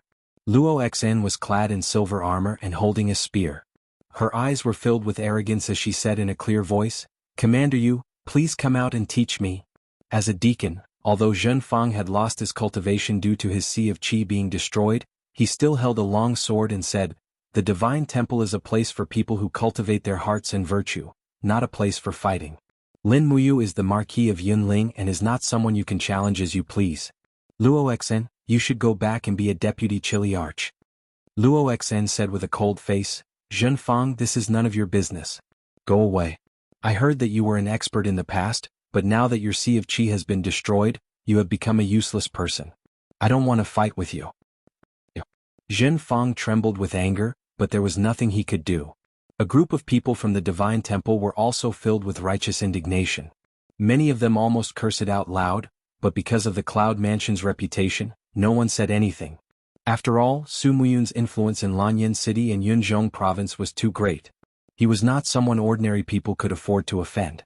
The sound of footsteps came from the main hall. A few Gold Star instructors were holding torches to clear the way. Shenyuan Hong and Guyang, the 2 respected elders, were walking in front. Lin Muyu, Wei Chou, Baiyin and the others followed behind. Luo Xan recognized Shenyuan Hong and immediately cupped her fists and said, Greetings, Great Deacon. Shenyuan Hong nodded. Young General Luo Xan, why have you come to my Divine Temple? To meet Lin Muyu. Luo Xian's lips curled up. If I don't defeat Lin Muyu, I won't be the number one among the younger generation in Lanyan City. Xianyuan Hong laughed. If you get the number one, what do you plan to do next? Luo Xian was startled. I don't know and I don't care. I want to be the number one in Lanyan City and the Empire. Only then will I be worthy of my father's grace. Saying so, Luo Xian's eyes fell on Lin Muyu. As a Saint King Realm Master, he could feel Lin Muyu's powerful aura and pointed his spear directly at Lin Muyu. Commander Yu, as the second of Lanyan's 4 heroes, don't you dare accept this Luo Xian's challenge? Lin Muyu stepped forward and stood majestically in front of Luo Xian. Her eyes were filled with disdain as she smiled and said, I heard that a few days ago you led your men to seize Mount Qi of Cangnan Province? Luo Muyu Lin Luo. So what if I know? So what if I don't? Luo Xian laughed coldly. Lin Muyu's smile widened. She raised a finger. If you don't know, I'll beat you until you can't get out of bed for 3 days. If you know and still attack my territory, I'll beat you until you can't get out of bed for half a month. Impudent. Luo Xian gritted her teeth, her aura suddenly increased by a large margin. Her purple dragon martial spirit let out a roar and surrounded the spear. Pointing the spear at Lin Muyu, she said, Do you dare to compete with me? Lin Muyu turned around and looked at Xianyuan Hong respectfully. What do you think, head deacon? Xianyuan Hong stroked his white beard and laughed. Stopping a war with a fight is one of the virtues of martial arts. However, I only have one thing to say to you. Please speak, head deacon. If you want to fight, go outside. Yes. Lin Muyu cheerfully turned around and pulled out the star sword from her back. She smiled and said, Luo Xian, let's go out and fight. Don't damage the Divine Sanctum's things. The Divine Sanctum isn't as rich as the Cloud King residence. As you wish.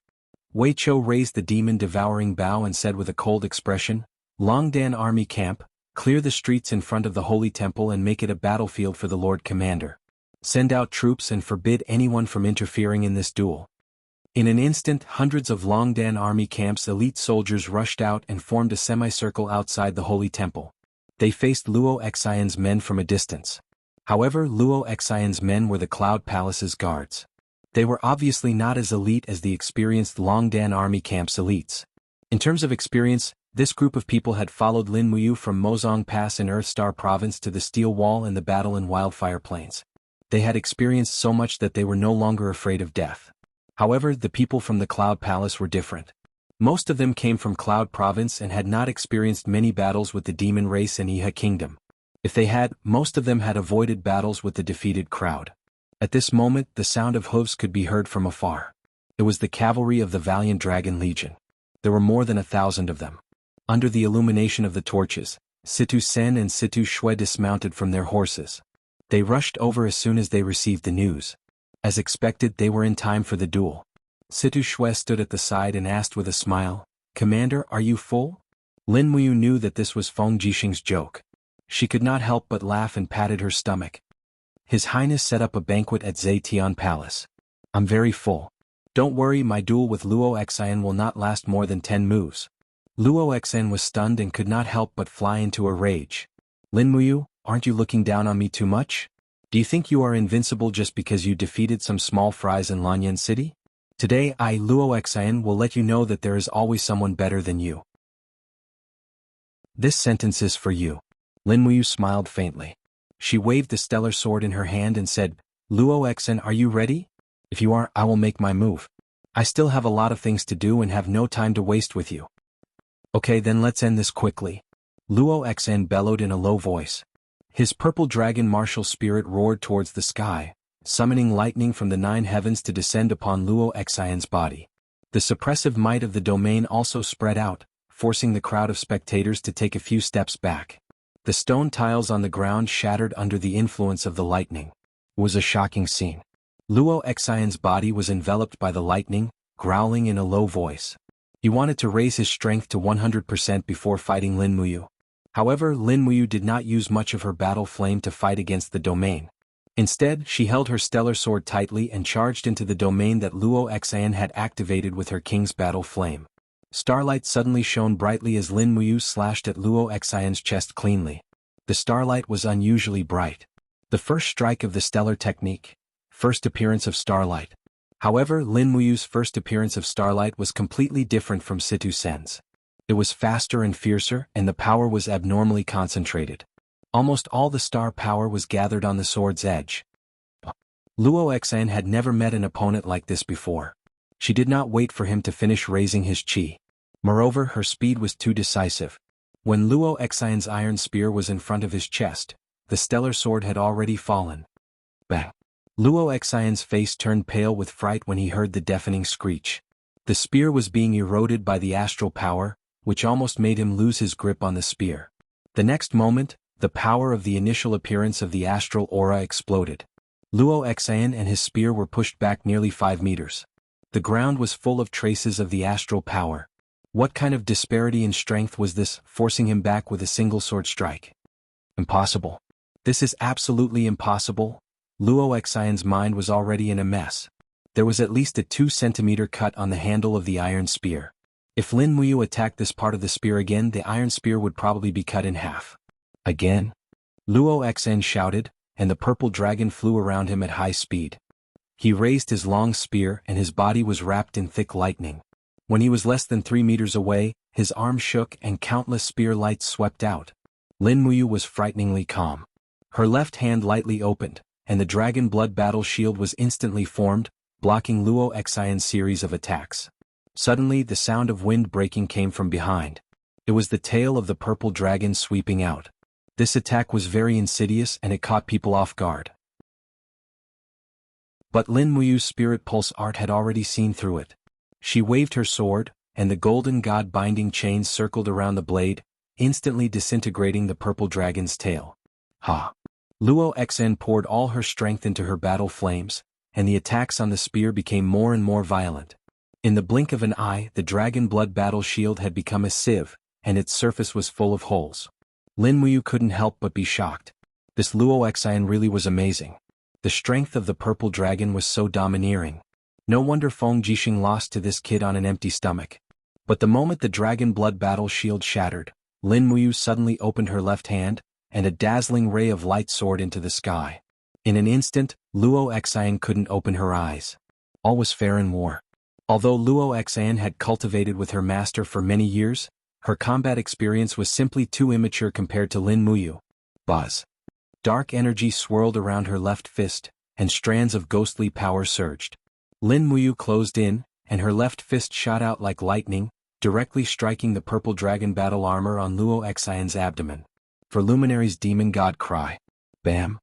After shattering Luo Xan's battle armor with a single strike, Lin Muyu took advantage of the momentum of Luo Xan's retreat and activated falling star steps the moment her feet touched the ground. Her exquisite star steps flashed behind Luo Xan like a bolt of lightning. Bending her body, she lashed out with her right leg, sweeping Luo Xan's legs with the force of an autumn gale sweeping away fallen leaves. With a loud crack, Luo Xan's left leg was most likely broken. Arg! A howl of anguish rang out as Luo Xan determined Lin Muyu's position. He turned around and unleashed a fierce spear strike that was fast and vicious, and he didn't hold back in the slightest. It was a lethal strike. However, Lin Muyu had her sword in hand, and she was able to easily deflect the spear strike with just a gentle wave of her starlight sword. At the same time, she raised her body and launched a powerful elbow strike into Luo Xan's chest. Bam! The suit of battle armor that Luo Xan had condensed in such a short time was unable to withstand the blow, and with a loud crack, countless ribs were broken. Just as his body was less than 30 centimeters away from the ground, Lin Muyu raised her leg and kicked Luo Xan and his spear away as if they were a sandbag. Bam! Luo Xan's breastplate and knee pads were already shattered, and he rolled dozens of meters on the ground with his spear. He lay on the ground in a sorry state, and a mouthful of blood sprayed from his mouth. Young General! Young General! The guards of the Cloud King's mansion were already dumbfounded. Luo Xan, who had astonishingly defeated Feng Jixing in the Zetian Palace, had actually been defeated by Lin Muyu in just 3 moves. Chapter 554. Cough cough. Luo Xan coughed out another mouthful of blood and laid there in a sorry state. Many of his ribs were broken and his left leg was definitely fractured. Lin Muyu didn't hold back at all and completely wanted him to be bedridden for half a month. After all, Mount Qi had been occupied by the Yunzhong province's army and it was impossible to take it back. They couldn't openly fight each other. Lin Muyu had to vent the anger in her heart. This Luo Xn was really unlucky to have delivered himself to her doorstep. Young general, are you alright? Lin Muyu stepped forward and smiled faintly. Swords have no eyes. It was a life and death struggle just now and I may have used a bit too much force. I hope that young general can forgive me. I have a bottle of top-notch gold sore medicine here.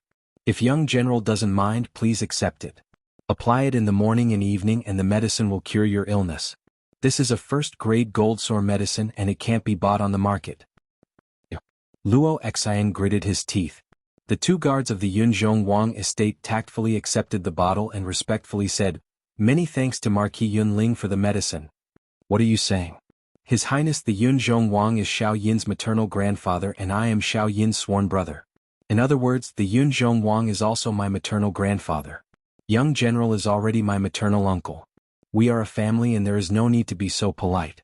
While a certain person was passionately speaking, Situ Shue's beautiful face was expressionless as she said to the Kiliarchs and generals beside her, "These are all internal injuries caused by bone fractures. What's the use of gold sore medicine? You still have to speak so much nonsense. Sir is becoming more and more shameless." The Kiliarchs respectfully nodded and didn't dare to say anything. Situ Sen clenched his fist and walked forward to punch Lin Muyu's arm. He smiled and said, "Commander, this beating is really satisfying. Let's see if this brat still dares to challenge others and act domineering. He even said that there is always someone better out there. Now he has been beaten up, right?" Lin Muyu said, "Lower your voice. It's not appropriate to speak in front of others." Saying that, he said to a group of Imperial guards, "Hurry up and carry the young general back to the Imperial residence to treat his injuries. What are you all standing here for? Do you want to eat dinner in the Holy Temple?" The guards cupped their fists one after another, and a few of them carried Luo Xan away in a hurry. Situsen raised his hand and laughed. Longdan Army Camp, retreat. Lin Muyu also cupped her fists towards Shenyuan Hong and said, "Great attendant, shall I return to camp?" "All right, you go ahead," Shenyuan Hong said with a smile. After Lin Muyu and the others left, Guyang trembled as he held the scroll. He smiled and said, "I didn't expect you to defeat Luo Xian in 3 moves. What a surprise." Shenyuan Hong said with a deep look in his eyes, "Yu's fighting style is different from ordinary people. He doesn't stick to one style and he's just too smart. If not for his martial soul's ability and the use of his moves, I'm afraid the outcome wouldn't have been decided within 30 moves. Just look at how angry Luo Xian is." Guyang stroked his white beard with a smile on his face. "Great attendant, Yu's current cultivation. I'm afraid it's far beyond our imagination. You don't know, but Yu's star arts and 7 luminaries' profound energy are the strongest techniques in the world. If he had used the 7 luminary stars transformation right from the start, I'm afraid Luo Xian would have been defeated in 1 move." "Yes," Shenyuan Hong nodded. "Let's go, we'll study the dragon forging bone remnant scroll that you left behind. Once we've completely understood it, we'll pass it on to the other experts in the Holy Temple." "Yes, great attendant." Shenyuan Hong couldn't help but glance in the direction of the Longdan Army Camp again. He didn't know when he had started to rely on Lin Muyu so much. This brat had hastily become the great attendant of the Holy Temple, but he had changed the Holy Temple too much. The Cloud King's residence was in chaos. When Luo Xian was carried into the residence, Su Muyun, Su Yu and the rest were shocked. Looking at the heavily injured Luo Xian, Su Muyun's face was extremely twisted and sinister. Under the illumination of the fire, his eyes were filled with intense anger. Lin Muyu is so ruthless. He actually beat Xianer up like this. Damn it. Luo Xian struggled to support his body. His face was filled with guilt. "Father, Luo Xian has let you down. I fell for Lin Muyu's trap. If not, I wouldn't have been defeated like this." Su Muyun held his shoulder. "Don't say any more. Rest well. Someone, get the young general of the Imperial Physician Association to treat his injuries and prescribe medicine." "Yes." Luo Xian's face was filled with unwillingness. But in the end it was just as Lin Muyu had said. With his body's recovery level, he would need to lie in bed for at least half a month before he could get out of bed. With a creak, Su Muyun closed the door to Luo Xian's room. However, he realized that the bright moon was hanging high in the sky in the courtyard. He slowly walked to the backyard and sat down on a stone bench. He said lightly, "Someone heat up a pot of wine for me." "Yes, Your Highness." Not long after, a pot of warm wine was served. Su Yu, who was at the side, poured wine for her father and said, "Father, are you disappointed in brother Luo Xen?" "No." Su Muyun drank the wine in one gulp. His face was expressionless as he said, "I know how strong Luo Xian's cultivation is. He is not much weaker than Lin Muyu. If he wants to blame someone, he can only blame his battle experience for not being as good as Lin Muyu. With a little more training, he will definitely become one of the top experts in Lanyan City. The only thing I hate is Lin Muyu. He clearly knows that Luo Xian is my godson, but he still injured Luo Xian to this extent." Su Yu gently sat on the side and leisurely said, "Then has father ever thought that if Yu really hates you that much, she would have the opportunity to kill Luo Xen and cut off one of father's arms?" This, Su Muyun pondered and said, "He still doesn't have the courage and boldness to do so." Su Yu smiled. How could Lin Muyu, who dared to kill Tang Bin and challenge the demon race's army of 100,000 with only 5,000 people, not dare to kill Luo Xian? Father, you did not kill Luo Xian because of your relationship with Xiaoyin. Otherwise, with his personality, I feel that Luo Xian coming back alive is already a miracle. Perhaps we should consider whether seizing Mount Qi is worth it. What, are you wavering? Su Muyun looked at his daughter and said, Tang Lan is recruiting soldiers wantonly in the Seven Seas Province and Earthstar Province, ignoring Xiao Yin's military strategy. In just 1 month, Tang Lan has recruited a total of 12,000 people. I'm afraid that in another half a year, Tang Lan's military strength will exceed 400,000. If Tang Lan, who has 400,000 soldiers, intends to rebel and collude with Yihe country, will the world still belong to Qin? Su Yu was slightly stunned. Father suspects that Tang Lan will rebel? Nothing is impossible. Su Muyun sucked in a breath and said, the demon race is in the ascendant. According to our intelligence, the demon race has already rebuilt the Qianfeng core. Their number of armor demons has already recovered to around 50,000. Adding on the Thunder Chong core, which has not suffered much damage as long as the demon race leaves the Lingdong province, I'm afraid there will be another bloodbath. After the defeat in the Wildfire Plains, the Qianfeng will not fall for the trap again. The steel walls will be useless against the demon race's siege weapons. Moreover, once the demon race starts another war, they will definitely set their sights on the entire continent. Their military strength will reach an unimaginable level. Tang Lan? No one knows what he is thinking, but I know that a few high-level demon race members appeared in Seven Seas City not long ago, and coincidentally, Tang Lan was in Seven Seas City. Su Yu's beautiful face was filled with shock. Father, you're saying that Tang Lan might collude with the demon race to overthrow the empire? Tang Lan's authority in Zetian Palace is declining day by day. In order to preserve his position, he might have done so, but I don't have any solid evidence. In short, we should prepare early. The day the demon race makes a comeback is the day the empire will be reshuffled. Tang Lan will make some moves, and the Yihe kingdom in the Lingdong will also make some moves. We must make the best and most complete preparations in advance. Su Muyun sighed and said, we also need to recruit more troops from the several prefectures in the northeast of the Lingdong province. Also, you need to take some time to return to the Cloud province. Father will arrange for you to meet the generals of the dozen or so prefectures in the Cloud province. They are all Father's trusted aides. If there are any changes in the empire, they will all obey orders. Yes, Father, I understand. Su Yu bowed and said, Father, are we doing this to stabilize Xiao Yin's empire? You can say that. At the same time, we will stabilize our Su family's position in the empire. And I understand. At night, Lin Muyu did not slack off on his first night back in Lanyan City. He took a lot of dark steel from Jin Xiaotang and continued to forge weapons. The trip to the Dragon Forest this time was quite fruitful. There were a total of 224 Swift Wolf Spirit Stones from 2,000 to 800 years old. It was enough to forge many spirit and mystery-grade weapons. Moreover, Lin Muyu's understanding of the Heavenly Tomes had also deepened. It was time to forge Heavenly Tomes' embryonic weapons in batches. After a busy night, his commander's room was already filled with weapons. After a short rest, he began to write the Heavenly Tomes. Since they were all Wind Spirit Stones, Lin Muyu focused on writing the Heavenly Tomes of the Wind Law. The only Heavenly Tomes of the Wind Law that he knew was the Storm Dragon Spin, inscribed in the Divine Tomes. He had no choice but to simplify the divine text and write a simplified version of the Storm Dragon Spin. To be honest, with Lin Muyu's current cultivation, he could not write the complete version of the Storm Dragon Spin at all. In the afternoon, with a swoosh, an earthy yellow light soared into the sky. At least, many people in the Longdan army camp saw it. Situ Sin drank a cup of wine and looked up. He said, "Commander has written another low-grade earthly tomes." Situ Shui raised her eyebrows and smiled. "This is already the 5th one this afternoon." Wei Chou reached out and plucked the chicken drumstick from the plate. He said, "We must keep this a secret. We cannot let others know that Commander has written so many earthly tomes. Otherwise, there will be many people looking for trouble, especially those masters in the Heavenly Tomes Pavilion." Situ Shui smiled happily.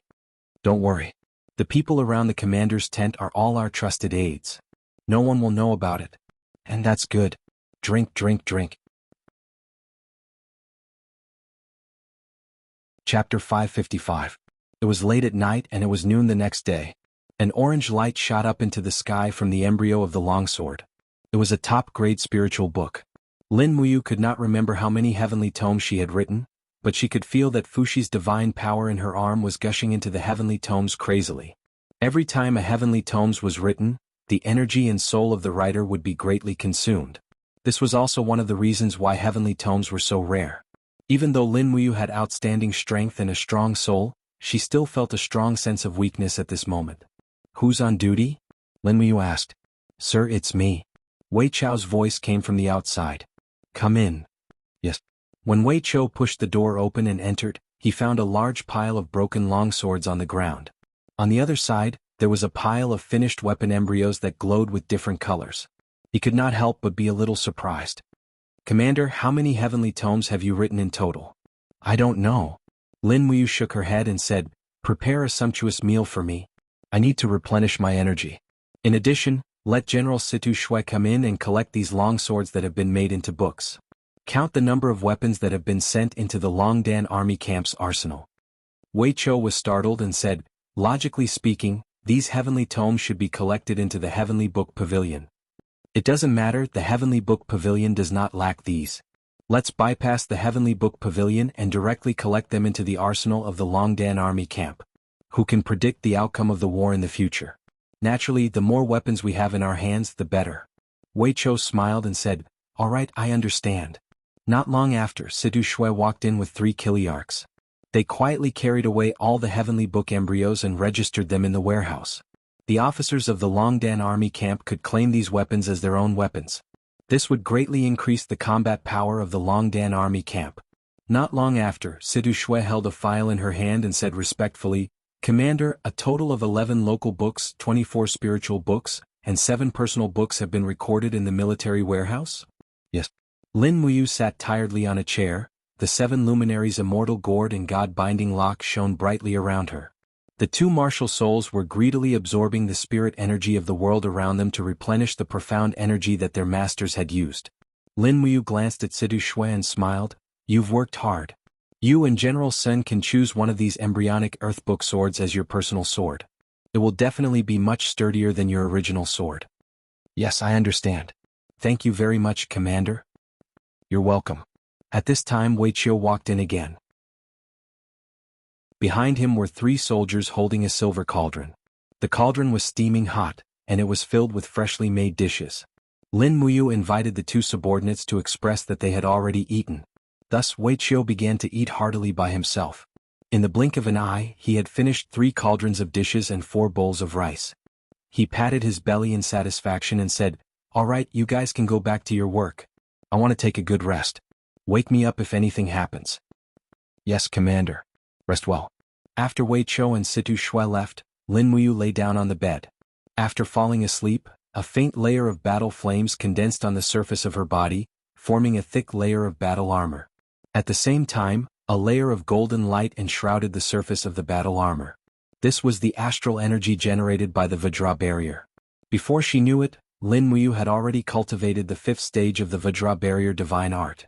In the blink of an eye, it was dark in Lanyan City. A bonfire rose in the Longdan army camp, and the night drill began. The sound of horses' hooves and the collision of longswords became one. On Tongtian Street, pedestrians were in a hurry. It was particularly lonely at night without the night market. It seemed that everyone was just busy with their journey. Except for the sexy singers and dancers on the Flower and Wine Street, almost no one talked.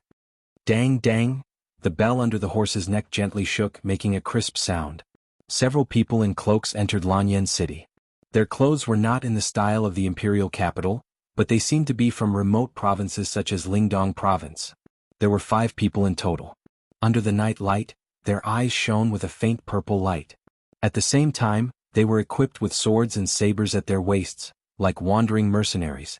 The group stopped in front of the Drunken Immortal restaurant and quickly entered the private room upstairs. But they didn't lift the cloaks on their heads from beginning to end. After entering the private room, they immediately closed the door. In the dark corner of the street, a patrolman with a fire sparrow on his chest cupped his fists respectfully and said to the person in the dark, "Lord Xiao, that group of people has entered the Drunken Immortal restaurant." The voice of the person in the dark was slightly hoarse, but it was full of energy.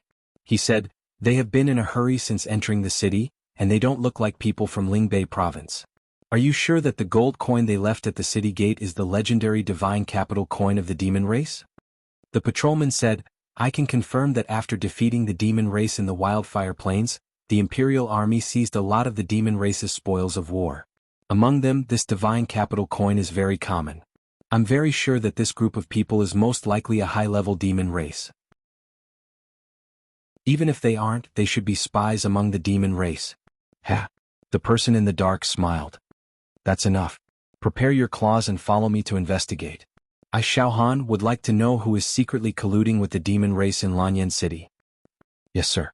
The subordinate was ready. Xiao Han, ranked first among the 21 patrolman commanders of the Fire Sparrow Department, was known as the top constable of Lanyan City. He was 28 years old and had a cultivation base of the first level of the Heaven Realm. He was the favorite subordinate of the Fire Sparrow Department's abbot, Zhenggu. Xiao Han had been patrolling the demon race's spies for nearly half a year, and now he had finally found such an important clue. In the darkness of the night, a row of fast horses galloped past on Tongtian Street. 2 young men dressed in black robes dismounted and entered the Inn of Drunken Immortal, heading straight for the private room. Under the dim light of the inn's lanterns, the 2 men's faces were faintly discernible. Their faces were solemn, and the waiter recognized them with a single glance. These 2 men were the 2 marquises of the Mansion of the 7 Seas, Marquis of North Ridge Tang Lu and Marquis of West Ridge Tang Tian. As if sensing the waiter's gaze, Tang Lu pulled down the hood of his cloak and said, "Guards, guard the restaurant for me. Prohibit anyone from entering or leaving." "Yes, sir." The guards of the 7 Seas Palace, disguised as guards, placed their hands on the hilts of their swords and guarded the entire restaurant.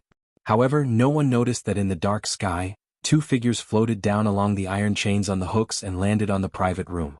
Xiao Han's skills were exceptional. He landed on the room like a falling leaf without making a sound. The 2 patrolmen of the Fire Sparrow Department stuck to the room like bats, not making a sound. They also lowered their aura to the minimum. In terms of strength, Xiao Han was only at the first level of the Heaven Realm, but in terms of Qigong and aura control, he was probably at the level of a saint. Squeak. The door was pushed open. Tang Lu and Tang Tian walked in looking travel-worn. The 5 high-level devils in the room stood up one after another. One of them cupped his fists and said with a smile, "It's been a long time, Marquises. I'm the commander of the 1st Vanguard Battalion of the God Race, Xianju. These 4 are my colleagues." Tang Lu cupped his fists and said, "My apologies, my apologies." Xianju smiled and said, "The food and wine are ready. Let's drink and talk." "All right." The few of them sat down. Tang Lu glanced at the swords hanging on the waists of Xianju and the others. His gaze turned cold and he looked at Tang Tian, hinting him to be careful. But Xianju laughed aloud and said, "The 5 of us entered Lanyan City alone and didn't plan to leave alive. Marquises, you don't have to be so cautious. This tavern is tightly surrounded by your people, and the entire capital is guarded by nearly 200,000 elite troops, including the Dragon's Courage Legion, the Imperial Army, and the Iron Blade Legion. We are already in a desperate situation, so how can we not be frank with each other?" Tang Lu smiled and said, "Lord Xianju is worrying too much. How about we toast first?" "All right." After downing the wine, Xianju and the other demon race generals seemed to have no intention of eating. Looking at Tang Lu and Tang Tian's restless appearance, Xianju couldn't help but smile and said, "Don't worry, we are very cautious in our actions. You 2 don't have to be so cautious. Tell us, what is the bargaining chip this time? Marshal Qianfeng is waiting for the news." The corner of Tang Lu's mouth rose. He said, "Let's see what the demon race can take out first." Xianju laughed and said, "Marquis, you're a straightforward man. I'm impressed. Then I'll be frank with you. We can avoid the areas on the steel walls where the Marquis and Marquis are guarding. At the same time, once the God race enters your territory, we will avoid the Seven Seas Province and Star Earth Province. We won't touch a single soldier of the Tang family. This bargaining chip. Tang Lu grabbed an oily chicken leg and fiercely pulled it down from the chicken's body. He said with a ruthless expression, "Our Tang family is not afraid of death. I think Lord Xianju has misunderstood something." Xianju was startled and seemed to understand something. He cupped his hands and said with a smile, "My words have offended you. Please forgive me, Marquis. Since this is the case, our God race can agree to a condition of the Marquis as long as we can do it." "Really?" "Yes." "Very well." Tang Lu placed the half-eaten chicken leg on the plate and wiped his mouth with the back of his hand. He said, "I want you to kill someone." Xianju was startled. He couldn't help but narrow his eyes and said with a smile, "Kill someone? If it's Feng Jixing, Lin Muyu and Xiang Yu, the three great commanders, forget it. The elders of the God race may not be able to kill the three of them." "Don't worry."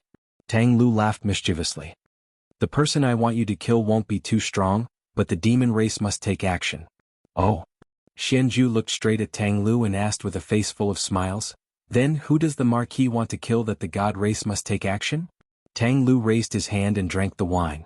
The wine cup fell heavily on the table and he said with a cold gaze, "Governor of Cangnan Province, Lord of Five Valleys City, Su Jiantao." Chapter 556. Su Jiantao.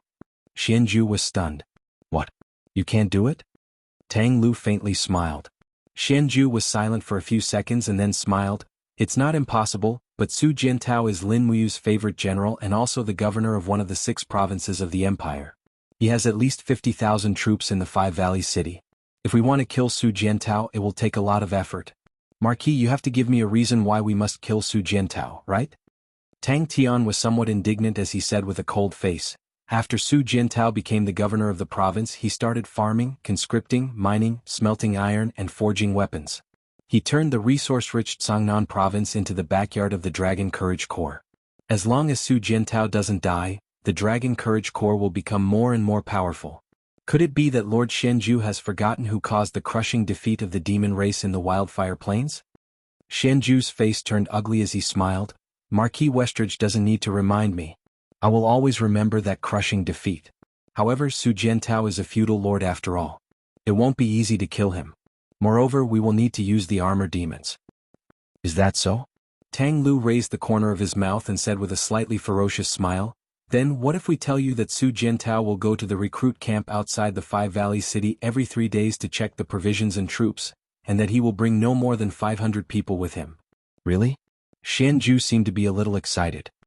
He stood up and said, "If Marquis tells us the exact time and place, it may make it more convenient for us to act."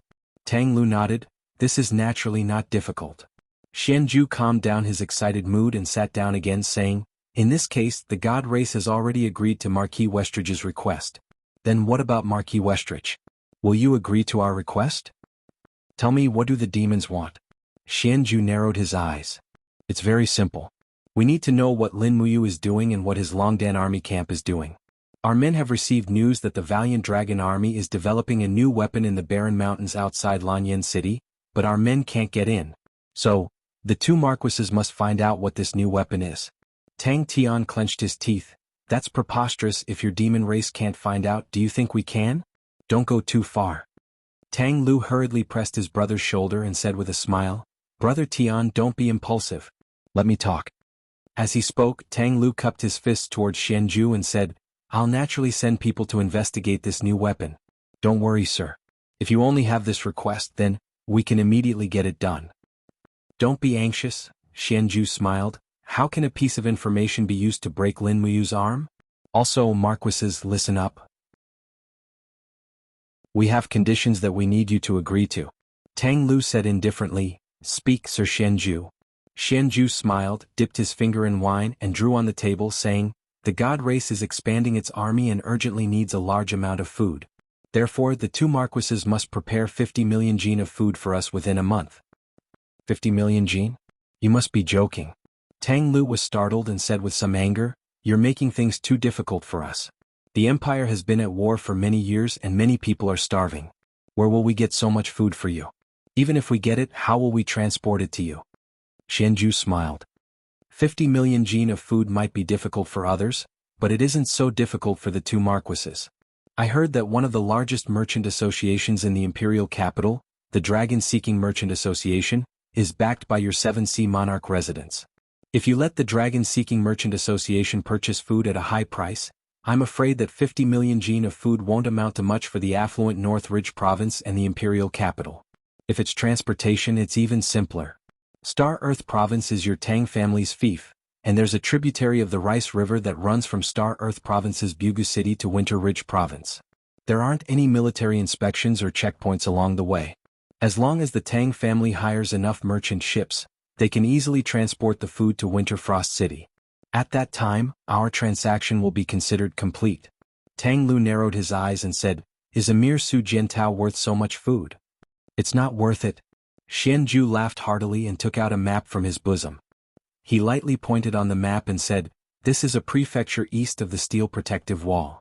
It's called Qintian Prefecture. Our God Race's army of approximately 10,000 is garrisoned in Qintian Prefecture. If the two marquises don't mind, you can dispatch your troops to attack Qintian Prefecture.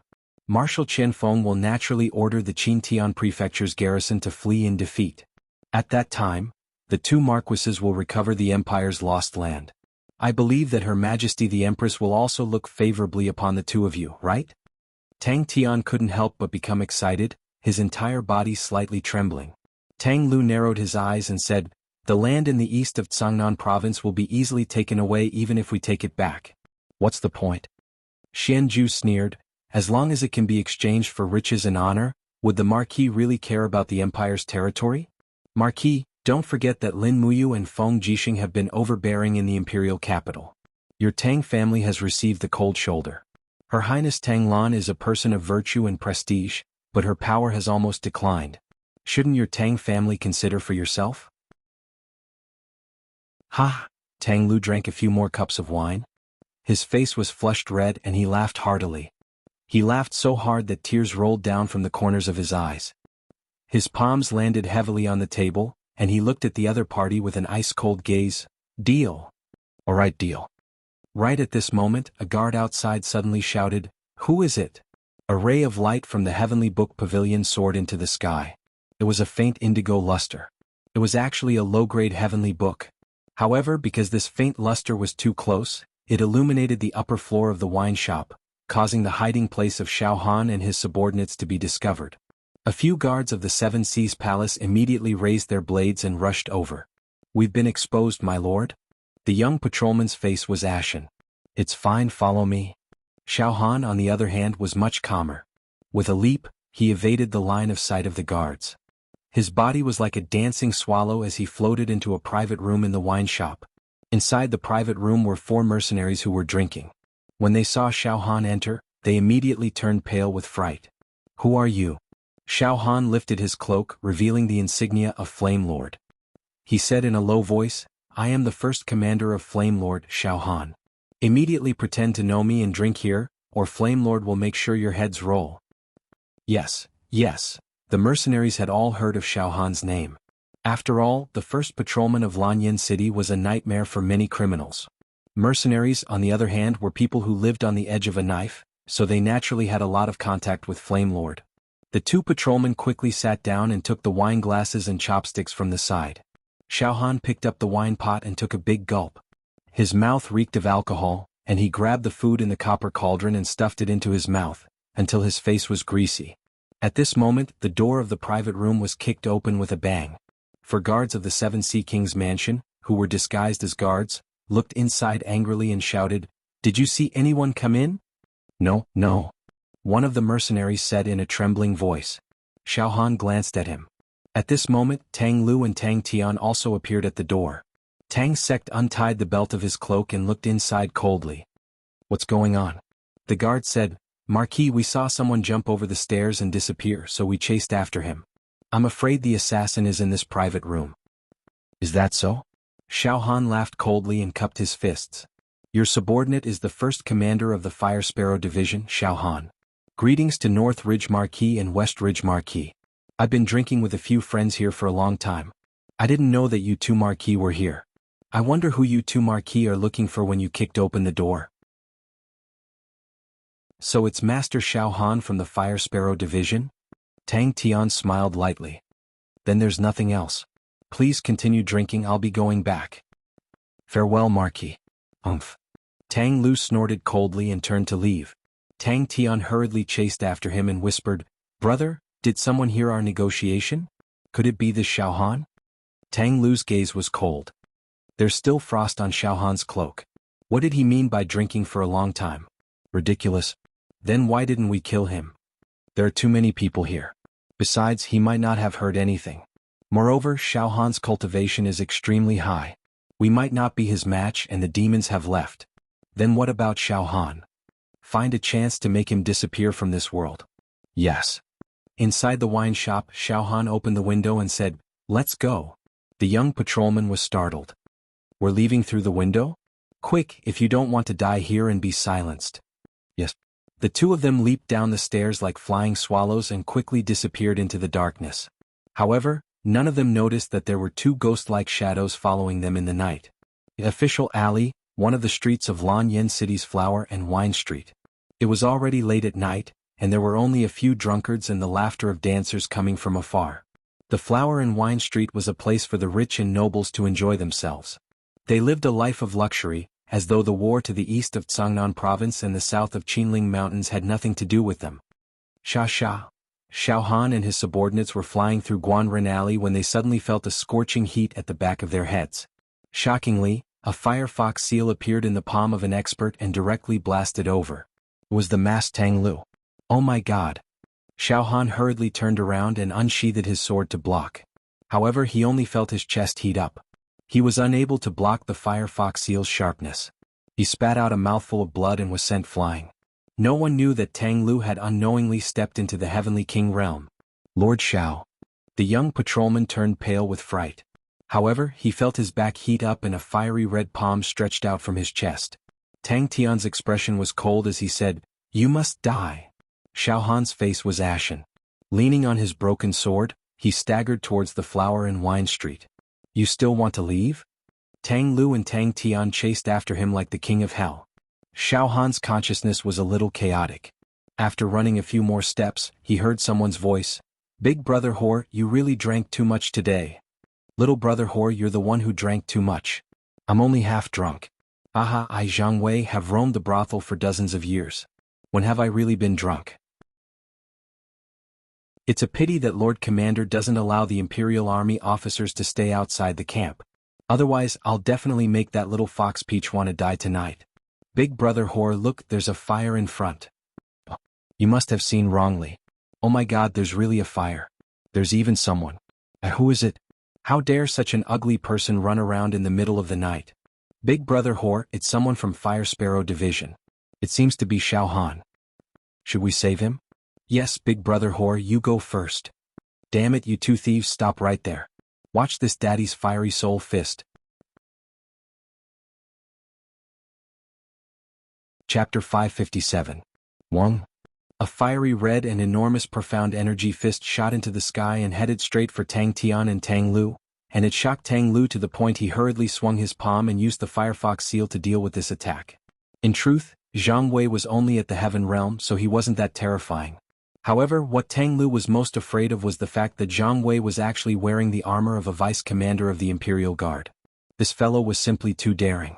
He was the first person to wear a military uniform to PC, but it was this armor that scared Tang Lu so much that he couldn't kill him anymore. Killing a deputy commander-level general in the Imperial capital was a huge crime. It was probably not as simple as killing a mere Xiao Han. Furthermore, Zhang Wei was Feng Jixing's favorite general and had a good relationship with Lin Muyu. Once this matter was pursued, it would be even more troublesome. Pulling out the carrot would bring out the mud. No matter how stupid Tang Lu was, he would still understand this logic. After exchanging glances, Tang Lu and Tang Tian leaped up successively onto a nearby house and vanished into the veil of night in the blink of an eye. Don't go, you two. Stay here and fight with me for 300 rounds. Zhang Wei's fists were enshrouded in raging flames. As he waved his fists, flames shot up into the sky. He looked like a ferocious tiger, but he couldn't stand steadily and fell to the ground. Xiao Han covered the burn wound on his chest and said gratefully, "Thank you, General, for saving me." Zhang Wei helped Xiao Han up and said, "Nonsense, why are you so polite? You are from the Fire Sparrow Division. I saved you, so you must treat me to wine. I want the courtesan lady." This, all right then. Xiao Han didn't know whether to laugh or cry. Zhang Qing walked forward and cupped his fists. "Lord Xiao Han, do you still remember me? Aren't you the Temple Silver Star instructor Zhang Qing?" "That's me. I just happened to walk here after drinking with my cousin Zhang Wei." "Lord Xiao Han, why are you being chased? Who are those two people?" Xiao Han knew the importance of this matter and shook his head. "I also don't know. The imperial capital has been getting more and more restless recently." "Yes." Zhang Qing helped Zhang Wei up and said, "I will accompany cousin to the imperial army's camp. Lord Xiao Han, do you want to go with us? I'm afraid we might meet some danger along the way." "I won't." Xiao Han waved his hand and said, "This place is only a few steps away from the Fire Sparrow Division. Don't worry, Xiao Han will definitely visit you too to thank you for saving my life." "You're too polite." Zhang Qing supported Zhang Wei as they slowly left, while Xiao Han quickly disappeared into the darkness of the Flower Wine Street. After crossing a street, they would reach the main hall of the Flamecracks Division. At this time, the main door of the Flamecracks department was still wide open. When a commander-level patrolman went out to patrol, the Flamecracks department was usually guarded throughout the night. However, when a group of patrolmen saw the injured Xiao Han walking towards them, they couldn't help but be shocked. "Sir Xiao, what happened to you? Who hurt you?" "I'm fine." Xiao Han shook his head and asked, "Is Lord Abbot asleep?" "Not yet." "Bring me to see the Lord Abbot." "Yes." Behind a row of steel fences, light shone through the window. A patrolman knocked on the door and said in a low voice, "Lord Jing, Commander Xiao Han requests an audience." "Xiao Han?" Zheng Gu held a cultivating heart scripture in his hands. After putting down the scripture, he said, "Let Xiao Han come in." "Yes." A group of patrolmen stood outside the door. Xiao Han pushed the door open and entered.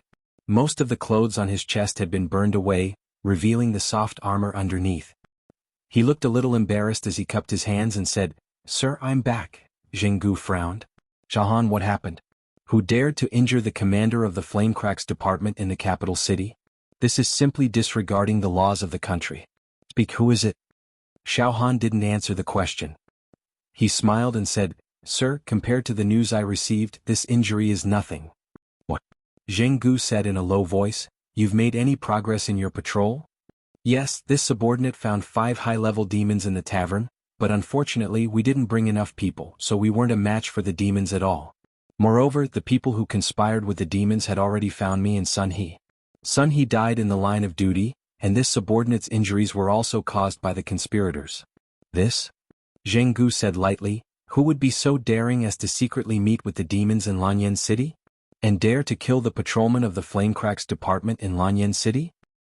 It's the people of the Seven Seas Palace."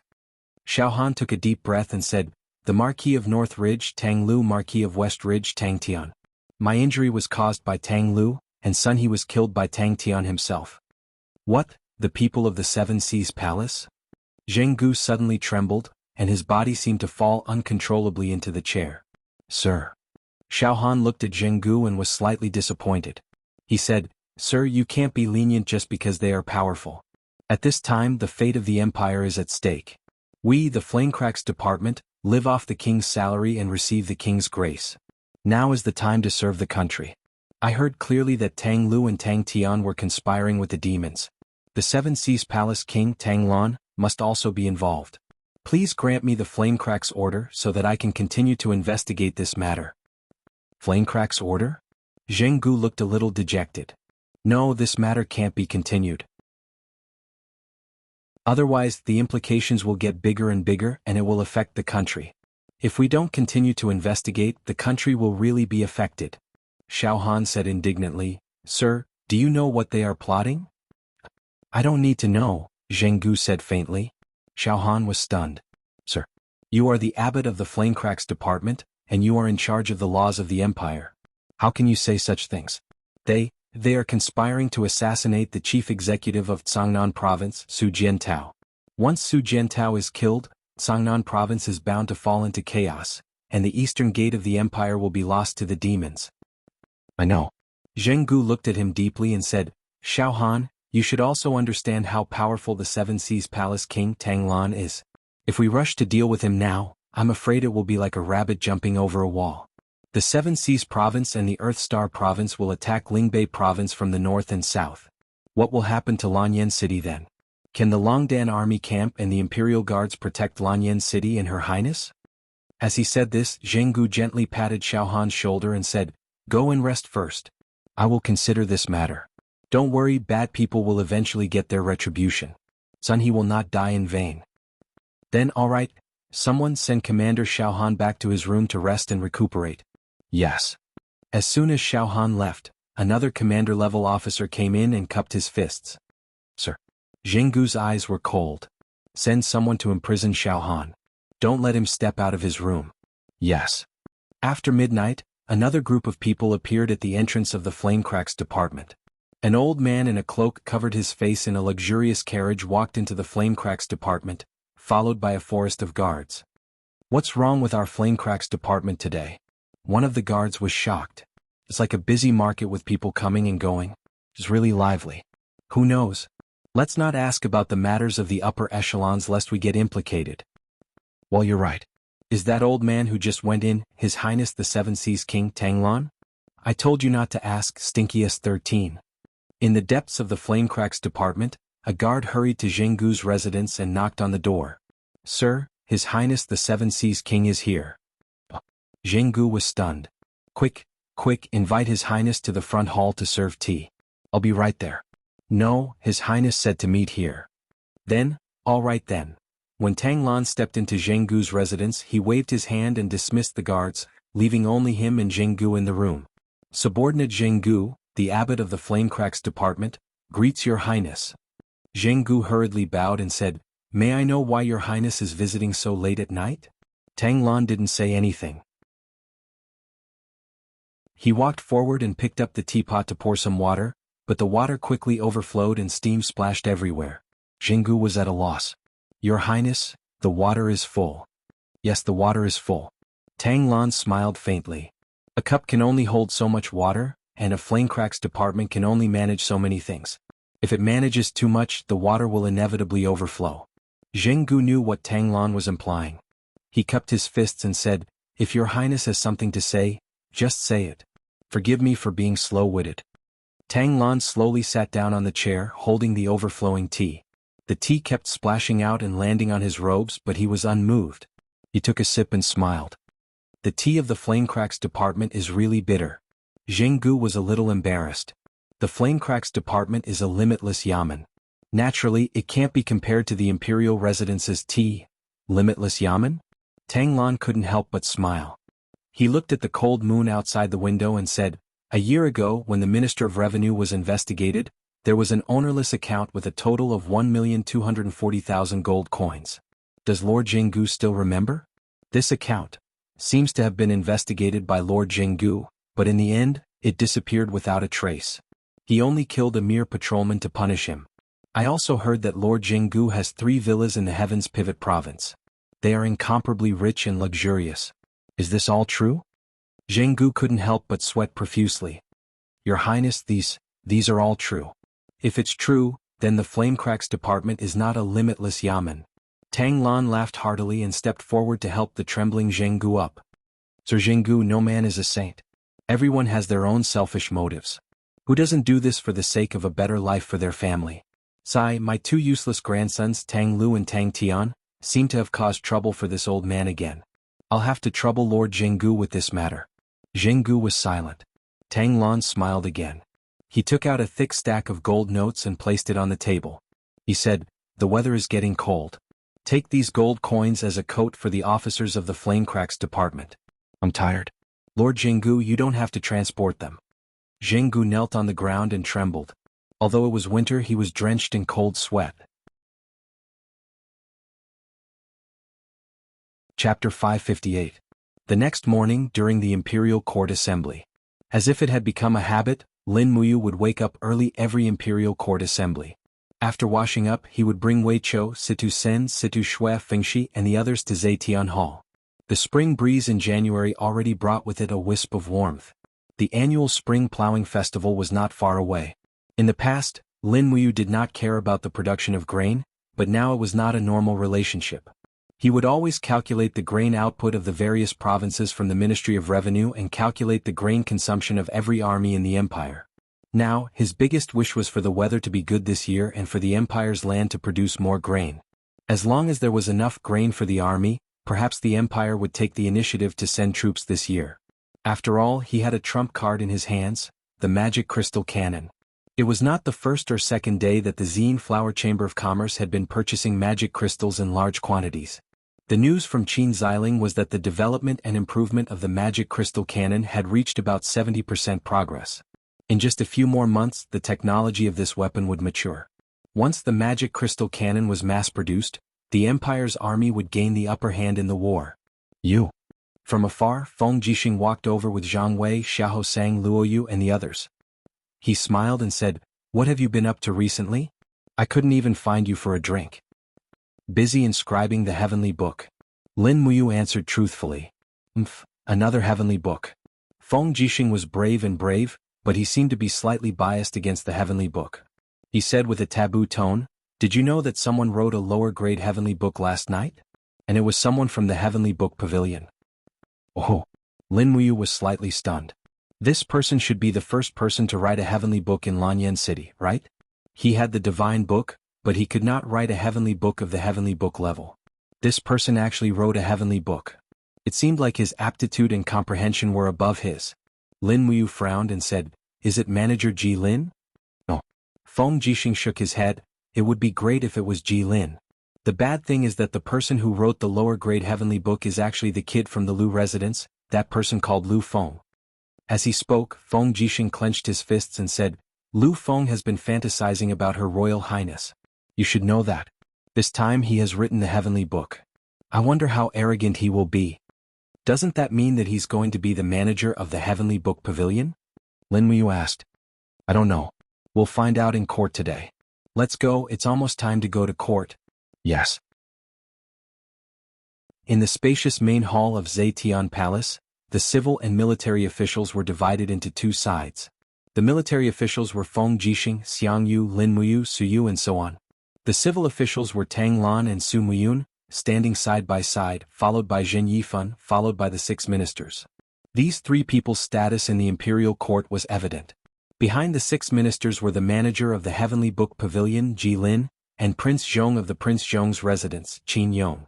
What was different was that the person standing behind Ji Lin was not Lu Yan or Yang Ping, or the other masters of the Heavenly Book family, but the young Lu Feng. At this time, Lu Feng naturally looked like he was riding on the crest of success.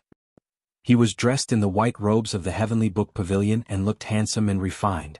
At this time, a group of female officials surrounded Qin Yin, who was wearing a golden empress robe, and walked to the front hall. Qin Yin held Tang Xiaoxi's hand and arranged a seat next to the emperor's throne. Just like that, Tang Xiaoxi sat there. What's going on?" Feng Jixing looked up at Tang Xiaoxi with a puzzled expression. Lin Muyu was also a little confused. She had never seen such a scene before. Tang Xiaoxi seemed to see the confusion of Lin Muyu, Feng Jixing and the others. She just smiled sweetly and didn't say anything. After all, this was the imperial court. Solemnity, tension, unity, liveliness, and so on were ancient teachings that couldn't be disobeyed. Tang Lan, who was more experienced, stepped forward and cupped her fists. "Your Highness, why is Xiao Shi?" Qin Yin smiled faintly and said, "Don't be surprised, 7C King. I was about to announce it. Come, summon her." "Yes." The female official, Shengguan Jingyue, walked forward with the golden imperial edict in her hand. After unfolding it, she said in a clear voice, "In accordance with the emperor's decree, Tang Xiaoxi is well-educated and reasonable. She is considerate of the overall situation and has saved the empire from disaster. She especially conferred the title of princess who supports the nation and bestowed the sword seal. If the emperor can't decide, princess who supports the nation can decide on her own." Princess who supports the nation. Feng Jixing was startled and couldn't help but laugh. "Your Highness is really different. In the past, it's always the older officials who are conferred the title of princess who supports the nation, but Your Highness actually conferred the title of princess who supports the nation at such a young age. However, it seems that no one is more suitable than Princess Shi." Lin Muyu nodded. At this moment, Tang Xiaoxi had already stood up to express her gratitude and took the sword seal from Qin Yin's hands. In this way, Tang Xiaoxi's power and status in the empire had already faintly surpassed Tang Lan and Su Muyun. This must be another move that Qin Yin thought of to keep the two great feudal vassals in check. Tang Lan couldn't say anything, so she took a few steps back and stood beside Su Muyun. Su Muyun remained silent and didn't say a word. He only looked at Lin Muyu with a different expression. Half of it was helplessness and the other half was resentment. Su Muyun hated that Lin Muyu couldn't be used by him, but he was helpless because his godson Luo Xian's cultivation was still not as good as Lin Muyu's. He couldn't make Lin Muyu, Feng Jixing, and the other empress's forces submit to him in terms of martial arts. A few minutes later, Ji Lin, the manager of the Heavenly Book Pavilion, stepped out and bowed respectfully. Your subject, Ji Lin, is here to report to your highness. I have a piece of great news. Qin Yin smiled faintly. What good news does the manager have?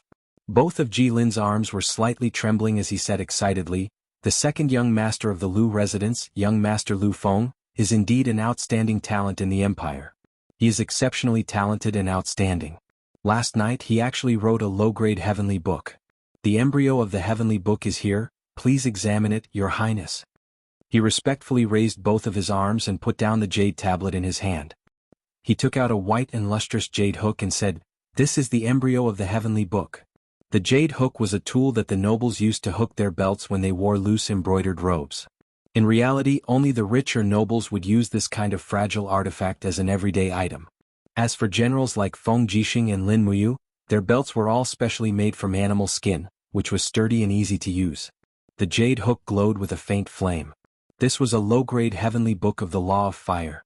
Shengguan Jingyue walked forward and took the jade hook.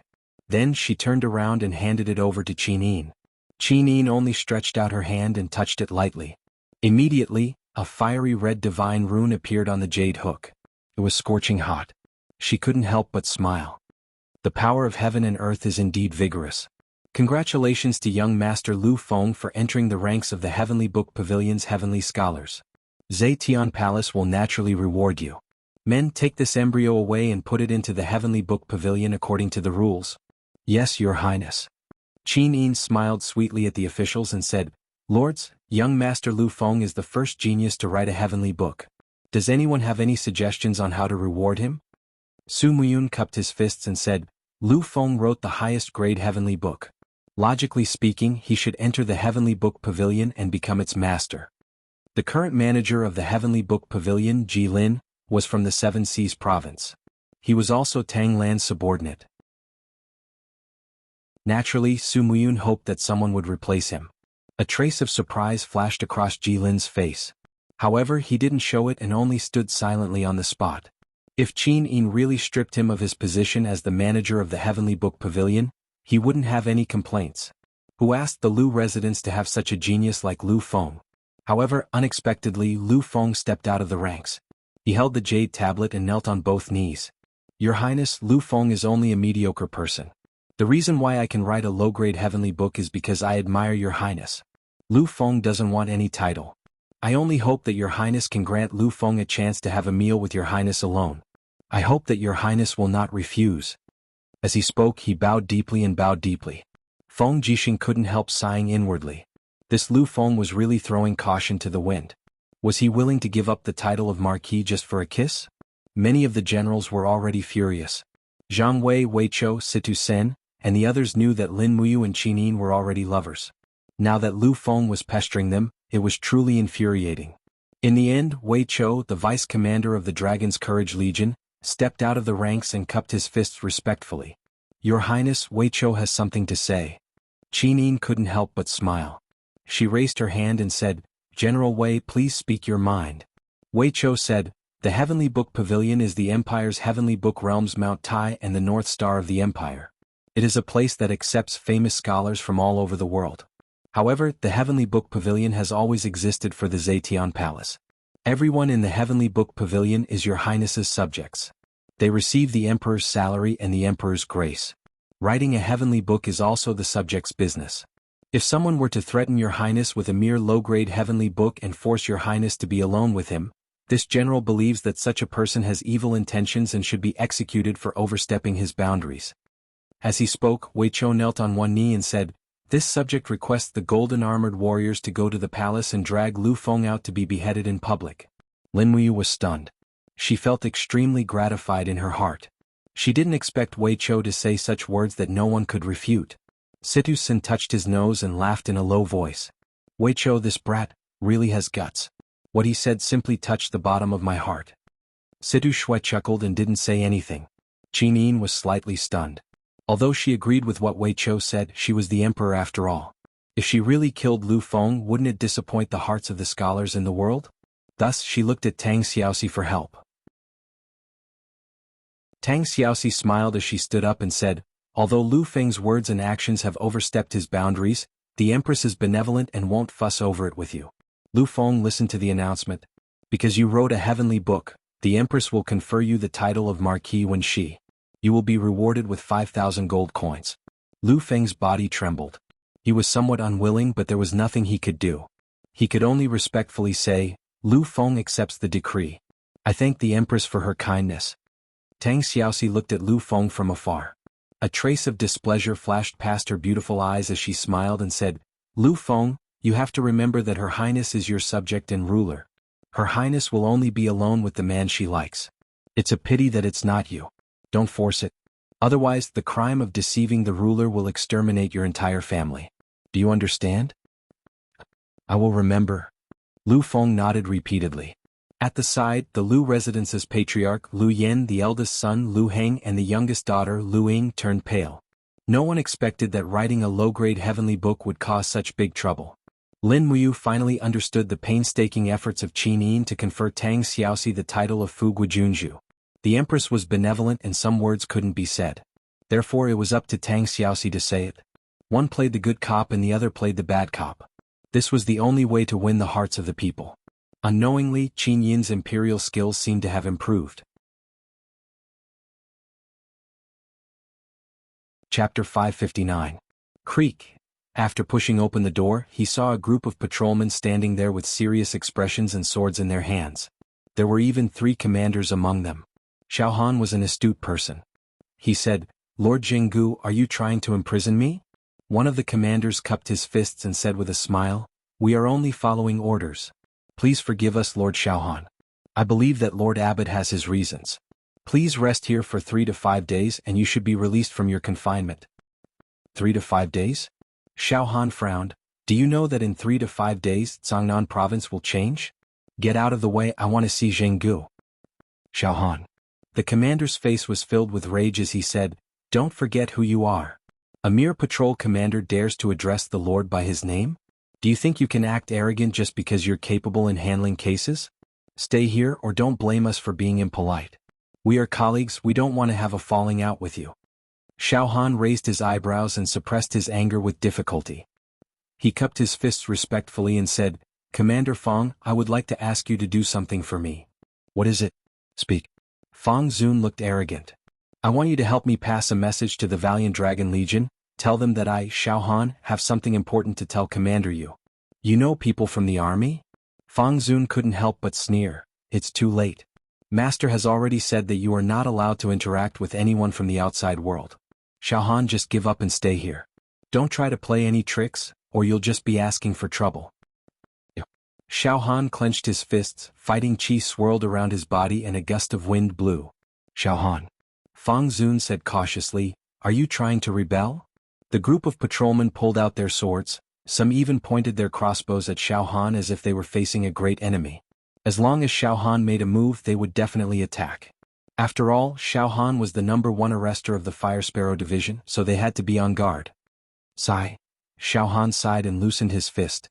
His eyes were filled with disappointment as he looked at the crowd and said, "You are all patrolmen of the Fire Sparrow Division, yet you can't tell right from wrong. What a misfortune for the Empire. Fine, all of you can stand guard outside." Xiao Han sat in his room in a daze. His heart was filled with a myriad of emotions. Unwillingness and indignation filled his heart. Not long after, a chirp chirp chirp sound suddenly came from the windowsill. A small fiery red sparrow appeared on the windowsill. Suddenly Xiao Han was startled and became overjoyed. Fire sparrow, great, it's a fire sparrow. The fire sparrow was a type of bird that could track its target by smell. It was precisely because of this special ability that the Empire had regarded it as a great help in investigating cases for thousands of years. It was also because of this that the Fire Sparrow Division was called the Fire Sparrow Division. However, the number of fire sparrows was too small. There were no more than 20 fire sparrows in the entire Lanyan city. The price of a Fire Sparrow Division was so high that a single Fire Sparrow Division was sold for 100,000 Jinine coins. As the number one arrester of the Fire Sparrow Division, Xiao Han was naturally given a fire sparrow. This fire sparrow would come to find Xiao Han once a day, and the rest of the time, it would roam outside looking for food, maintaining its natural wild nature. Huoyu, you're here, come quickly. Xiao Han raised his arm, and the fire sparrow immediately flew and landed on Xiao Han's arm, jumping up and down happily. Xiao Han had raised this fire sparrow for 3 years, and they had a good relationship. Now that Xiao Han was imprisoned here, seeing the fire sparrow again made him feel especially moved. He thought for a moment, then thought about what he had on him. There was a faint smell of alcohol on his palm. It was the smell that Zhang Wei had left behind last night. So, Xiao Han moved his palm in front of the fire sparrow and said, "Huoyu, smell this." Chirp chirp. The fire sparrow raised its small head, sniffed and chirped. "Help me pass a letter to him." Xiao Han turned around, took out a brush and ink and wrote on a small piece of paper, "Master Zhang Wei, I am the Fire Sparrow Division's Xiao Han that you saved last night. Please inform Commander Yu of the Dragon's Courage Legion that Tang Lu and Tang Tian's secret meeting last night was discovered by me. They were planning to assassinate Songnan Province's chief executive, Su Jiantao. Xiao Han has already been imprisoned in the Fire Sparrow Division. I hope Master Zhang Wei can help me pass the message." After writing a few short sentences, he tied it to the fire sparrow's leg. This was Xiao Han's only hope. He gently caressed the fire sparrow's feathers and said in a low voice, "Huoyu, the future of Songnan Province depends on you. Go." Chirp chirp. The fire sparrow leaped up and flew out at a strange angle. Outside the window, a few Fire Sparrow Division patrolmen watched as the fire sparrow flew out. One of them immediately raised his crossbow and said, "Xiao Han wants to use the fire sparrow to send a message outside? Bastard."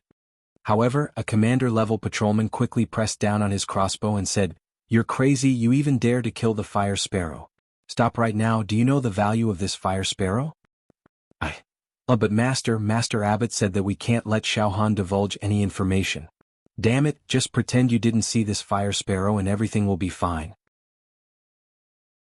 "Yes, Master." The commander raised his head to look at the direction in which the fire sparrow had flown and couldn't help but sigh. He turned to his subordinates and said, "You all didn't see anything. If anyone dares to divulge this matter, I will definitely exterminate his entire family." All the patrolmen cupped their fists and said, "Yes, Master." In the main camp of the Imperial Army, the shouts of training pierced through the sky. Rows and rows of cavalry galloped back and forth, while the infantry and shield soldiers in the training field rapidly changed their battle formations. On the viewing platform, Feng Jixing, Zhang Wei, Luo Yu and the other generals squinted their eyes at the flying dust in front of them. Although they couldn't clearly see the changes in the battle formation, they all became complacent. "The next time we meet the demons, how many armor demons can these 40,000 Imperial Army stop?" Luo Yu asked with a smile. Feng Jixing held the hilt of his saber and said with a smile, "If it was before the battle at Wildfire Plains, I have the confidence to resist 30,000 armor demons with this Imperial Army. However, after the battle at Wildfire Plains, Qian Feng is also training his combat skills. At the same time he has also equipped the armor demons with better weapons, armors and shields. It would be good if this Imperial Army could resist 20,000 armor demons." Zhang Wei was stunned. "Our Imperial Army's training and battle strength can be counted as one of the best in the Empire, but this can only stop 20,000 demons? Never underestimate the battle strength of the armor demons," Feng Jixing said after taking a deep look at him. At this moment, a bird's chirp suddenly came from the sky. A fiery red bird followed a special scent and flew toward Zhang Wei. It actually landed on Zhang Wei's shoulder and jumped up and down. "Damn, even a sparrow dares to bully me." Zhang Wei raised his hand and slapped it, saying, "Little bird, you found the wrong person. My bird is much more majestic than you. Hurry up and scram or else I'll use you to accompany my wine tonight." "Wait." Feng Jixing hurriedly stopped and said, "Idiot, can't you see that this is a fire sparrow? It's the Fire Sparrow Division's Fire Sparrow Division. There's a letter tied to its leg. Hurry up and take it down to take a look. Yes, Commander. Luo Yu went forward and grabbed the fire sparrow. After taking off the letter, the fire sparrow flew away. Luo Yu then respectfully handed the letter to Feng Jixing.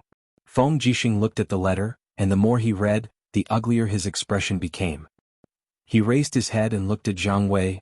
You went to the red light district to drink again last night? Zhang Wei was sweating profusely.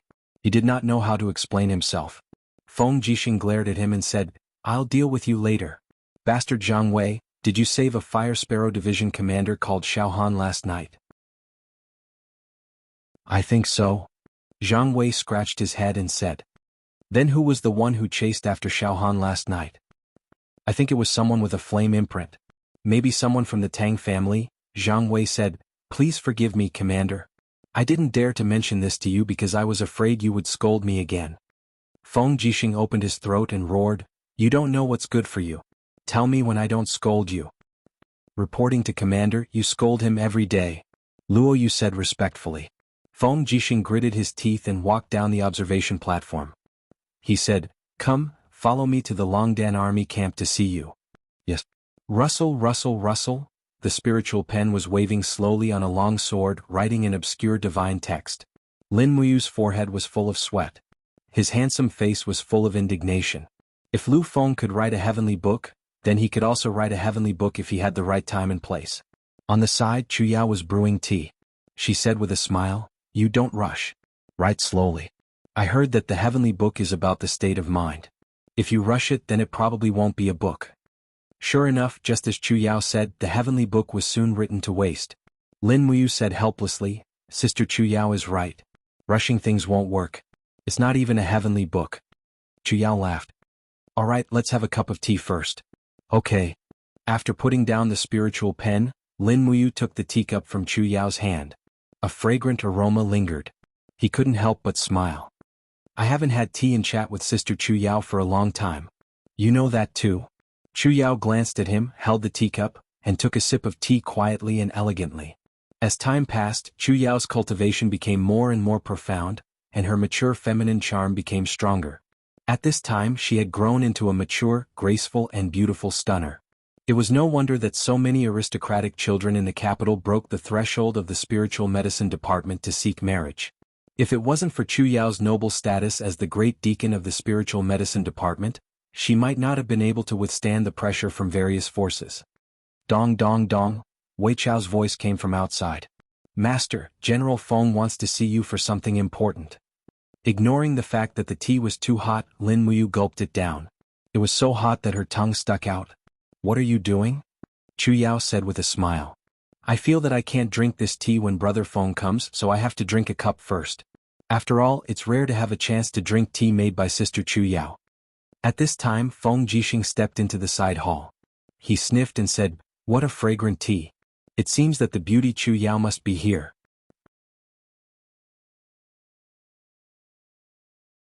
Chapter 560.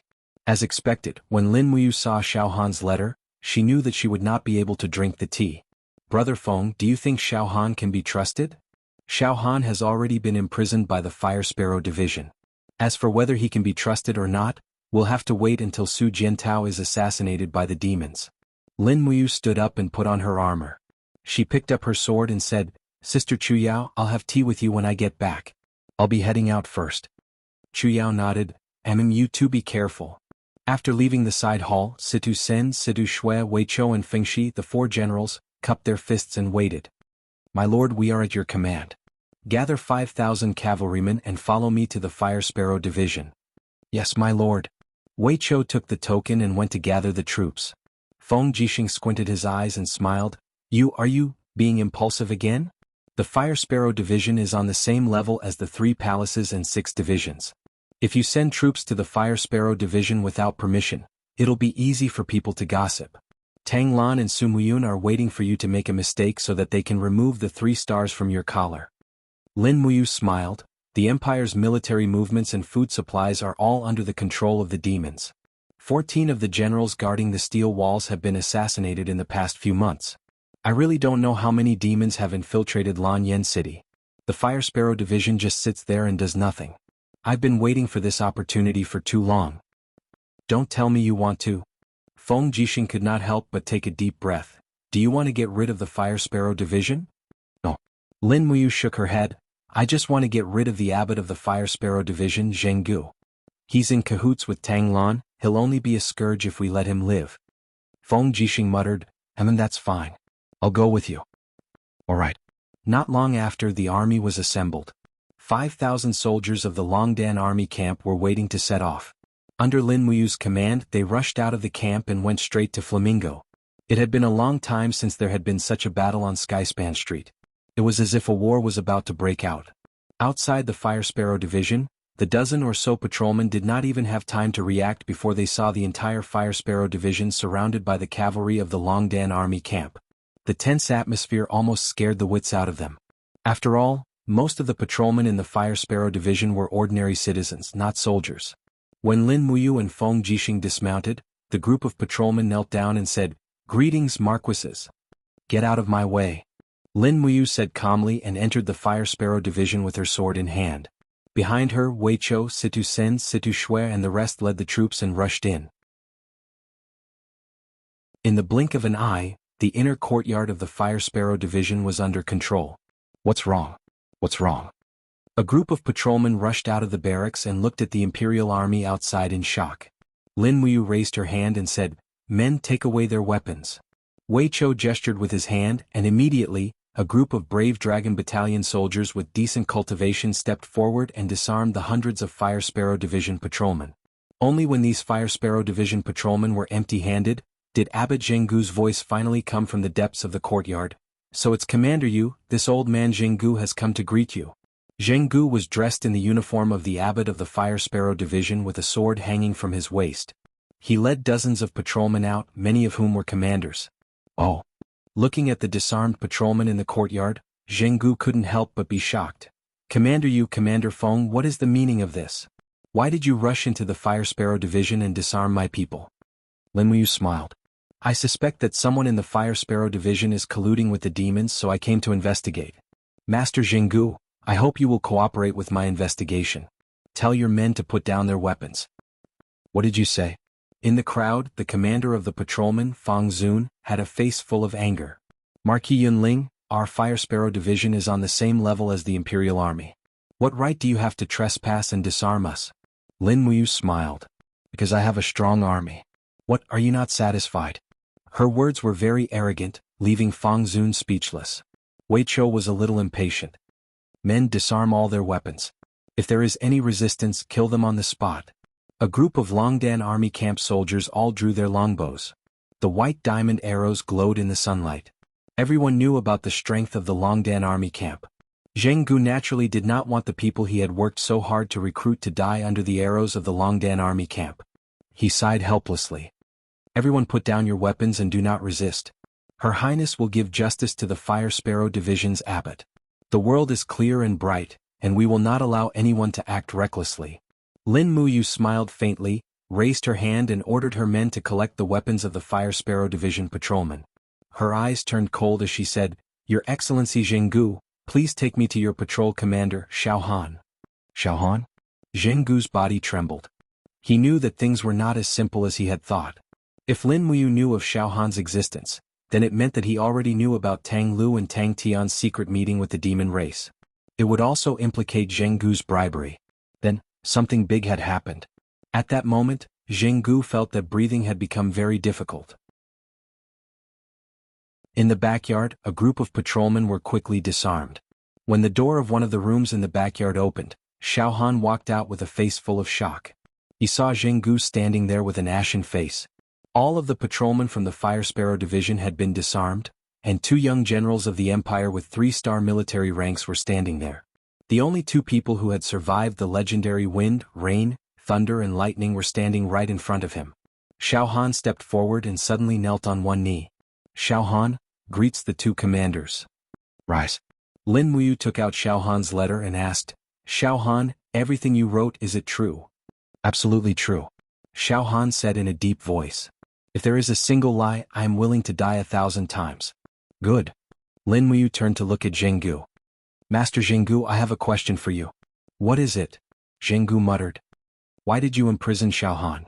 He is the #1 constable of Fire Sparrow Division. Logically speaking, he should be protected in every possible way. Why did you imprison your subordinate's beloved general? Zheng Gu's expression was aghast. Zheng Gu has no respect for his superiors. He is audacious. As the abbot of Fire Sparrow Division, I naturally have to punish him. Is that so? Did Zheng Gu tell you about the demon race's plot to assassinate Songnan Province's Su Jiantao? Lin Muyu's words were like swords, causing Zheng Gu to break out in cold sweat uncontrollably. After a few seconds he stammered and said, "Yes, but I don't think he has any solid evidence. Slandering Marquis of North Ridge and Marquis of West Ridge is already a capital offense, so I imprisoned him." Is that so? Lin Muyu could not help but laugh. Men, take control of Fire Sparrow Division. Thoroughly investigate all the files that Master Zheng Gu is in charge of. I want to see if Fire Sparrow Division is just a small yamen. As she spoke, Lin Muyu looked at Xiao Han. Xiao Han, you should know more about Zheng Gu's misdeeds than anyone else. I will leave this matter to you. Xiao Han was startled and said, "Commander Yu, please find someone else." What? Xiao Han cupped his fists and said, "Xiao Han told Milord about the demon race's conspiracy. This is a righteous cause, and Milord Zheng Gu has always trusted Xiao Han. If this subordinate personally investigated Milord Zheng Gu, how would this be different from an ungrateful villain? This is a small matter. That is why Xiao Han refused." Feng Jixing could not help but laugh. What a loyal and righteous Xiao Han. All right, I'll let Yu handle this matter personally. Lin Muyu stared at him with hidden bitterness. There were so many files in Fire Sparrow Division. If he had to go through them one by one, it would be better to kill him with a knife. So he waved his hand and said, "Wei Chou Situ Shui, the two of you will investigate this matter. In addition, send a letter to inform Su Jiantao not to go out in the near future. Even if he goes out, he must bring a large number of troops with him. Let him be careful." Yes. Wei Chou cupped his fists and turned to write the letter. Lin Muyu said, "General Sen, choose 20 experts from the Longdan army camp. Let them immediately go to the Five Valleys city to be Su Jiantao's bodyguards. Nothing must happen to Su Jiantao. In addition, let them bring 5 earth books with them to prevent any accidents." Yes. Lin Muyu's eyes were cold. She glanced at Zheng Gu and said, "Zheng Gu, seeing that you and the late Grand Deacon Lei Hong were old acquaintances, I will not make things difficult for you. I only hope that you will be honest with me and I will plead with His Highness to spare your life." Zheng Gu said, I have never colluded with the demons. Heaven and earth can testify to this." "But you connived." Lin Muyu's voice was very cold. "Men, put Zheng Gu under house arrest. Xiao Han will be in charge of all the daily affairs of Fire Sparrow Division. Wei Chou and Situ Shui stay behind to check the files. I will go to Zetian Temple to ask for an edict. From now on, Xiao Han will be the new abbot of Fire Sparrow Division. I hope that you will fulfill your duties and serve the Empire. Return peace to Yanlan City." Xiao Han trembled. He cupped his fists and said, "Subordinate Xiao Han will not disappoint Commander Yu." Originally, it was not appropriate for a commander of the Empire to say such words. However, Lin Muyu's identity was too special. He was the foster son of the former emperor and the foster brother of the empress. He did indeed have the ability to control Fire Sparrow Division. Just as Feng Jixing often said, "You will give Xiao Yin some pillow talk." What can't he do? Only Feng Jixing dared to say such words. In the afternoon, Qin Yin personally issued an edict to temporarily remove Zheng Gu from the position of abbot of Fire Sparrow Division. Xiao Han was appointed as the new abbot of Fire Sparrow Division. At the same time, he was to immediately investigate the matter of the demon spies. The news spread quickly. It was the turn of the people of the Seven Seas Palace to be restless. Fire Sparrow Division was investigated and Zheng Gu was imprisoned. This meant that the matter of Tang Lu and Tang Tian colluding with the demons would soon be exposed. Chapter 561. What should we do? What should we do? Inside the Seven Seas King's mansion, Tang Lu was fidgeting restlessly. His hands were trembling as he held a teacup, and the tea almost spilled out. Tang Tian, who was beside him, wasn't any better. His face was pale as he said, "Lin Muyu actually attacked the Firefinch division. Grandfather, if he and Xiao Han investigate together, second brother and I will be found out sooner or later." Tang Lan leaned on her walking stick and looked at her 2 good-for-nothing grandsons indifferently. "What are you panicking about? Do you have any irrefutable evidence in the hands of Xiao Han or Lin Muyu?" That's not true. Tang Lu said, but Xiao Han heard our negotiation with the demon race. Once he reports us, I'm afraid. Report you? Tang Lan said in a low voice, there's no concrete evidence. What right does he have to report you? Xiao Han can't bear the crime of falsely accusing Marquis Lin Bei and Marquis Linshi. Why are you two so impatient? If the enemy doesn't move, we won't move. How can you achieve anything great by being so flustered? I'm so disappointed. Tang Lu said, but grandfather, what should we do now? What else can we do? Tang Lan's eyes were filled with deep disappointment. It's a pity that Xiao Shi is inseparable from the Empress. Otherwise she might be able to help. Yes. Tang Tian nodded repeatedly. He had completely lost his composure. At this moment, an official walked in and said respectfully, Your Highness, the son-in-law of Marquis Pingnan, Xiang Yu, requests an audience. Tang Lan looked up and said, Invite Marquis Pingnan in. Yes. Xiang Yu walked in travel-worn. Beside him was Princess Wei Tang Wei, who was also his newlywed wife. Tang Wei had a blissful smile on her face. It seemed that she and Xiang Yu had just gotten married and were deeply in love with each other. Xiang Yu pays his respects to Your Highness. Although Xiang Yu was already the son-in-law of the Tang family, he still didn't dare to be arrogant. He knelt on one knee and paid his respects. Marquis Pingnan, please rise. Tang Lan raised her hand and said, You two seem to be in a hurry. What's the matter? Xiang Yu replied, Naturally, it's because of the Fire Sparrow division. There are rumors that the two young masters, Tang Lu and Tang Tian, are secretly in contact with the demon race. Lin Muyu and Feng Jixing are currently investigating this matter. I'm not sure if it's true. Tang Lu was startled and laughed. Brother-in-law, what are you saying? Why would Tang Tian and I do such a thing? Xiang Yu said indifferently, Young masters, there's no need to hide it from me at this time. Xiang Yu is Princess Wei's husband and can already be considered half a member of the Tang clan. If the Tang clan doesn't trust me, I'm afraid. Tang Lan raised her hand and said, Marquis Pingnan, don't be angry. This matter still needs to be considered at length. It seems like the rumors outside are true. Xiang Yu narrowed his eyes and said with a smile, Your Highness, has our Tang clan really contacted the devil race in private? It can't be considered a private meeting. It's just a transaction. Tang Lan's voice was very calm as she said, The Tang clan's influence in North Ridge province is declining day by day. If nothing unexpected happens, it won't be long before Her Highness the Empress will eliminate our influence one by one from Lanyan City. Although we are officials, we must also consider our own future. Xiang Yu said, Yes, but I don't know what kind of transaction it was. If it's just to kill a governor of Cangnan province, I'm afraid it's not enough. Tang Lan said, Naturally, it's not just this. But this time the matter was actually exposed. It's all because of these two good-for-nothing descendants of the Tang clan who were too careless. Sigh, it really disappoints me. Grandfather. Tang Lu and Tang Tian's faces were full of shame and they couldn't speak. Xiang Yu smiled and said, Your Highness, I've seen Xiao Han before. He's a cautious and meticulous person. It's very difficult for those who are targeted by him to escape. This matter can't be completely blamed on the two young masters. Tang Lan said, Lin Muyu and Feng Jixing are investigating the Fire Sparrow division. Sooner or later, Tang Lu and Tang Tian's matter will be implicated. The two of them are the last of our Tang clan's male bloodline. We absolutely cannot lose them.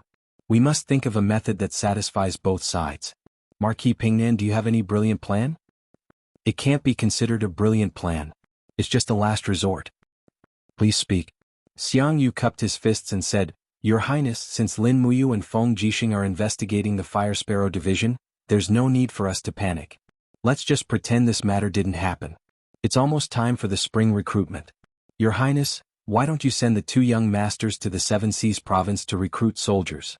At the same time, order them to take charge of the Seven Seas province's military. After taking charge of the military, Lin Muyu and Feng Jixing naturally won't be able to do anything to the two young masters. This is like letting the tiger return to the mountain. It should be able to solve this urgent problem. Good, that's exactly what I was thinking. Tang Lan smiled and said, Tang Lu, Tang Tian, the two of you listen up. Immediately take my Tang clan's iron order and head to the Seven Seas province to command the troops. Remember, the Seven Seas province has close to 300,000 new and old soldiers. The two of you must train the troops diligently. Don't slack off. If you continue to play around and mess things up, I definitely won't let you off lightly. Many thanks, grandfather. Tang Lu and Tang Tian knelt down at the same time and said, "We won't disappoint grandfather again." Tang Lan glanced at Xiang Yu intentionally or unintentionally, and the corners of his mouth curled up as he said, "Depart in 3 days." "Yes." "How about Marquis Ping Nan stay behind for a reunion dinner?" "Yes." Late at night, Xiang Yu and Tang Wei both left the Seven Seas Lord's palace with their guards and returned to their own residences, whereas the lights in Tang Lan's room were still dim. Tang Lu and Tang Tian stood at the side and watched Tang Lan sip his tea. Finally, Tang Lu lost his patience and said, "Grandfather, when exactly did you summon the two of us here in the middle of the night?" Tang Lan's aged eyes looked at the two of them and said, "After the 5th watch, the two of you change into casual clothes and depart. Go out of the small western gate of Lanyan City and find the Tang clan's barracks 5 kilometers away. Dispatch 5,000 armored cavalry to accompany you and depart. You must leave Lanyan City at daybreak and must arrive at the Seven Seas Pass before sunset the day after tomorrow. Understand?" Tang Lu was taken aback. "But grandfather, didn't you say we'll depart in 3 days? Why are you in such a hurry? Little brother Tian and I still have many things to pack." "Don't pack. When you arrive at Seven Seas Pass, what will you lack?" Tang Lan looked at his two grandsons and said, "The two of you are the last hope of the Tang clan. I can't let the two of you lose your lives in Lanyan City. The two of you must live up to expectations and cannot continue living in such a muddle-headed manner. Look at Lin Muyu and Feng Jixing. They are about the same age as the two of you, but they can already assume responsibility and assume the position of commander of the Empire's army. The two of you, if the two of you don't live up to expectations, the Tang clan will really be finished." Tang Tian nodded. "Grandfather, we understand. We'll depart at the 5th watch. Remember to change into casual clothes and leave from the back door of the residence. Don't alarm anyone. Just the two of you leaving the city will be enough. I've already established a connection with the guards at the city gate. They will naturally let you out of the city." "Yes, I understand." Tang Lu knelt on the ground and raised his head to look at Tang Lan.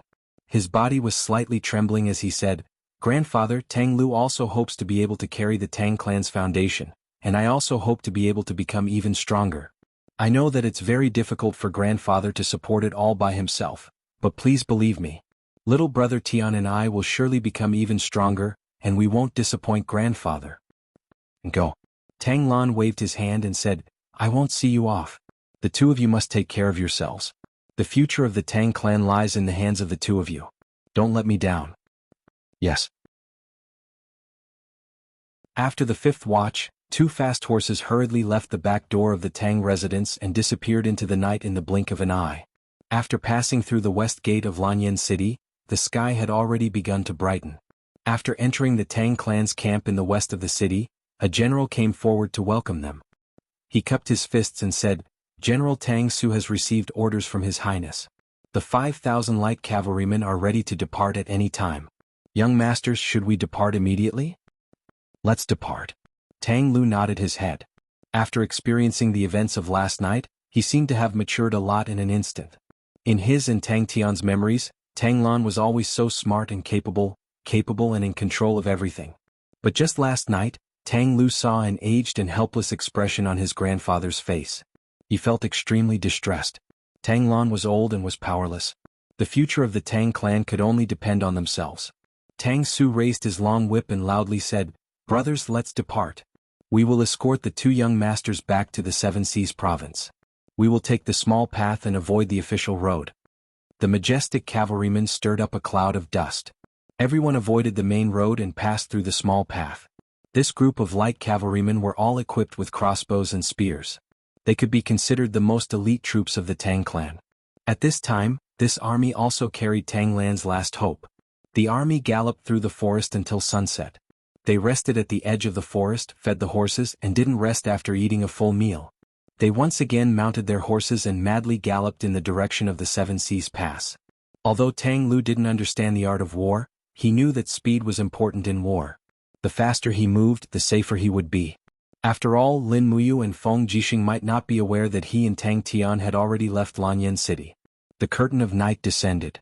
In the middle of the night, a bright moon hung in the sky, illuminating the forest in all directions. It seemed to bring a trace of precious warmth to the chilly forest. Tang Lu had an exhausted expression as he spurred his horse to gallop swiftly. At the side, Tang Tian spoke with slight anger. Second brother, why are we marching like this? There aren't any pursuers behind us. We're just torturing ourselves. Grandfather is also too much. He made us leave in such a hurry. I didn't even have time to tidy up. We didn't even bring out a single one of our dancers. Tang Lu frowned and said, "Stop complaining, you insensible fellow." Tang Tian still wanted to argue, but he suddenly saw an icy light charging into the sky from afar, and he couldn't help but turn pale with fright. Second brother, be careful. There's someone there. What? Tang Lu, Tang Su, and the others looked over, only to see a dense icy light in the forest at the side of the small path. In the sky, a black figure stepped on the icy light as he approached. He wore a black robe, but it was difficult to conceal the 3 dazzling golden stars on his collar and the armor beneath his battle robe. With a clang, he pulled out the long sword on his back. Starlight flickered as he laughed in a low voice. Tang Lu, Tang Tian, do you 2 pieces of trash think you can escape? Lin Muyu? Tang Lu and Tang Su's faces were ashen at the same time. You're tuning in to the Han Li's Wuxia Chronicles YouTube channel. We're so grateful for your support, and don't forget to subscribe to join us on this incredible journey through captivating stories. Your generosity through donations truly makes a world of difference, as it's the primary source of revenue that allows me to expand and enhance this channel for you. Thank you from the bottom of my heart for being a part of this adventure.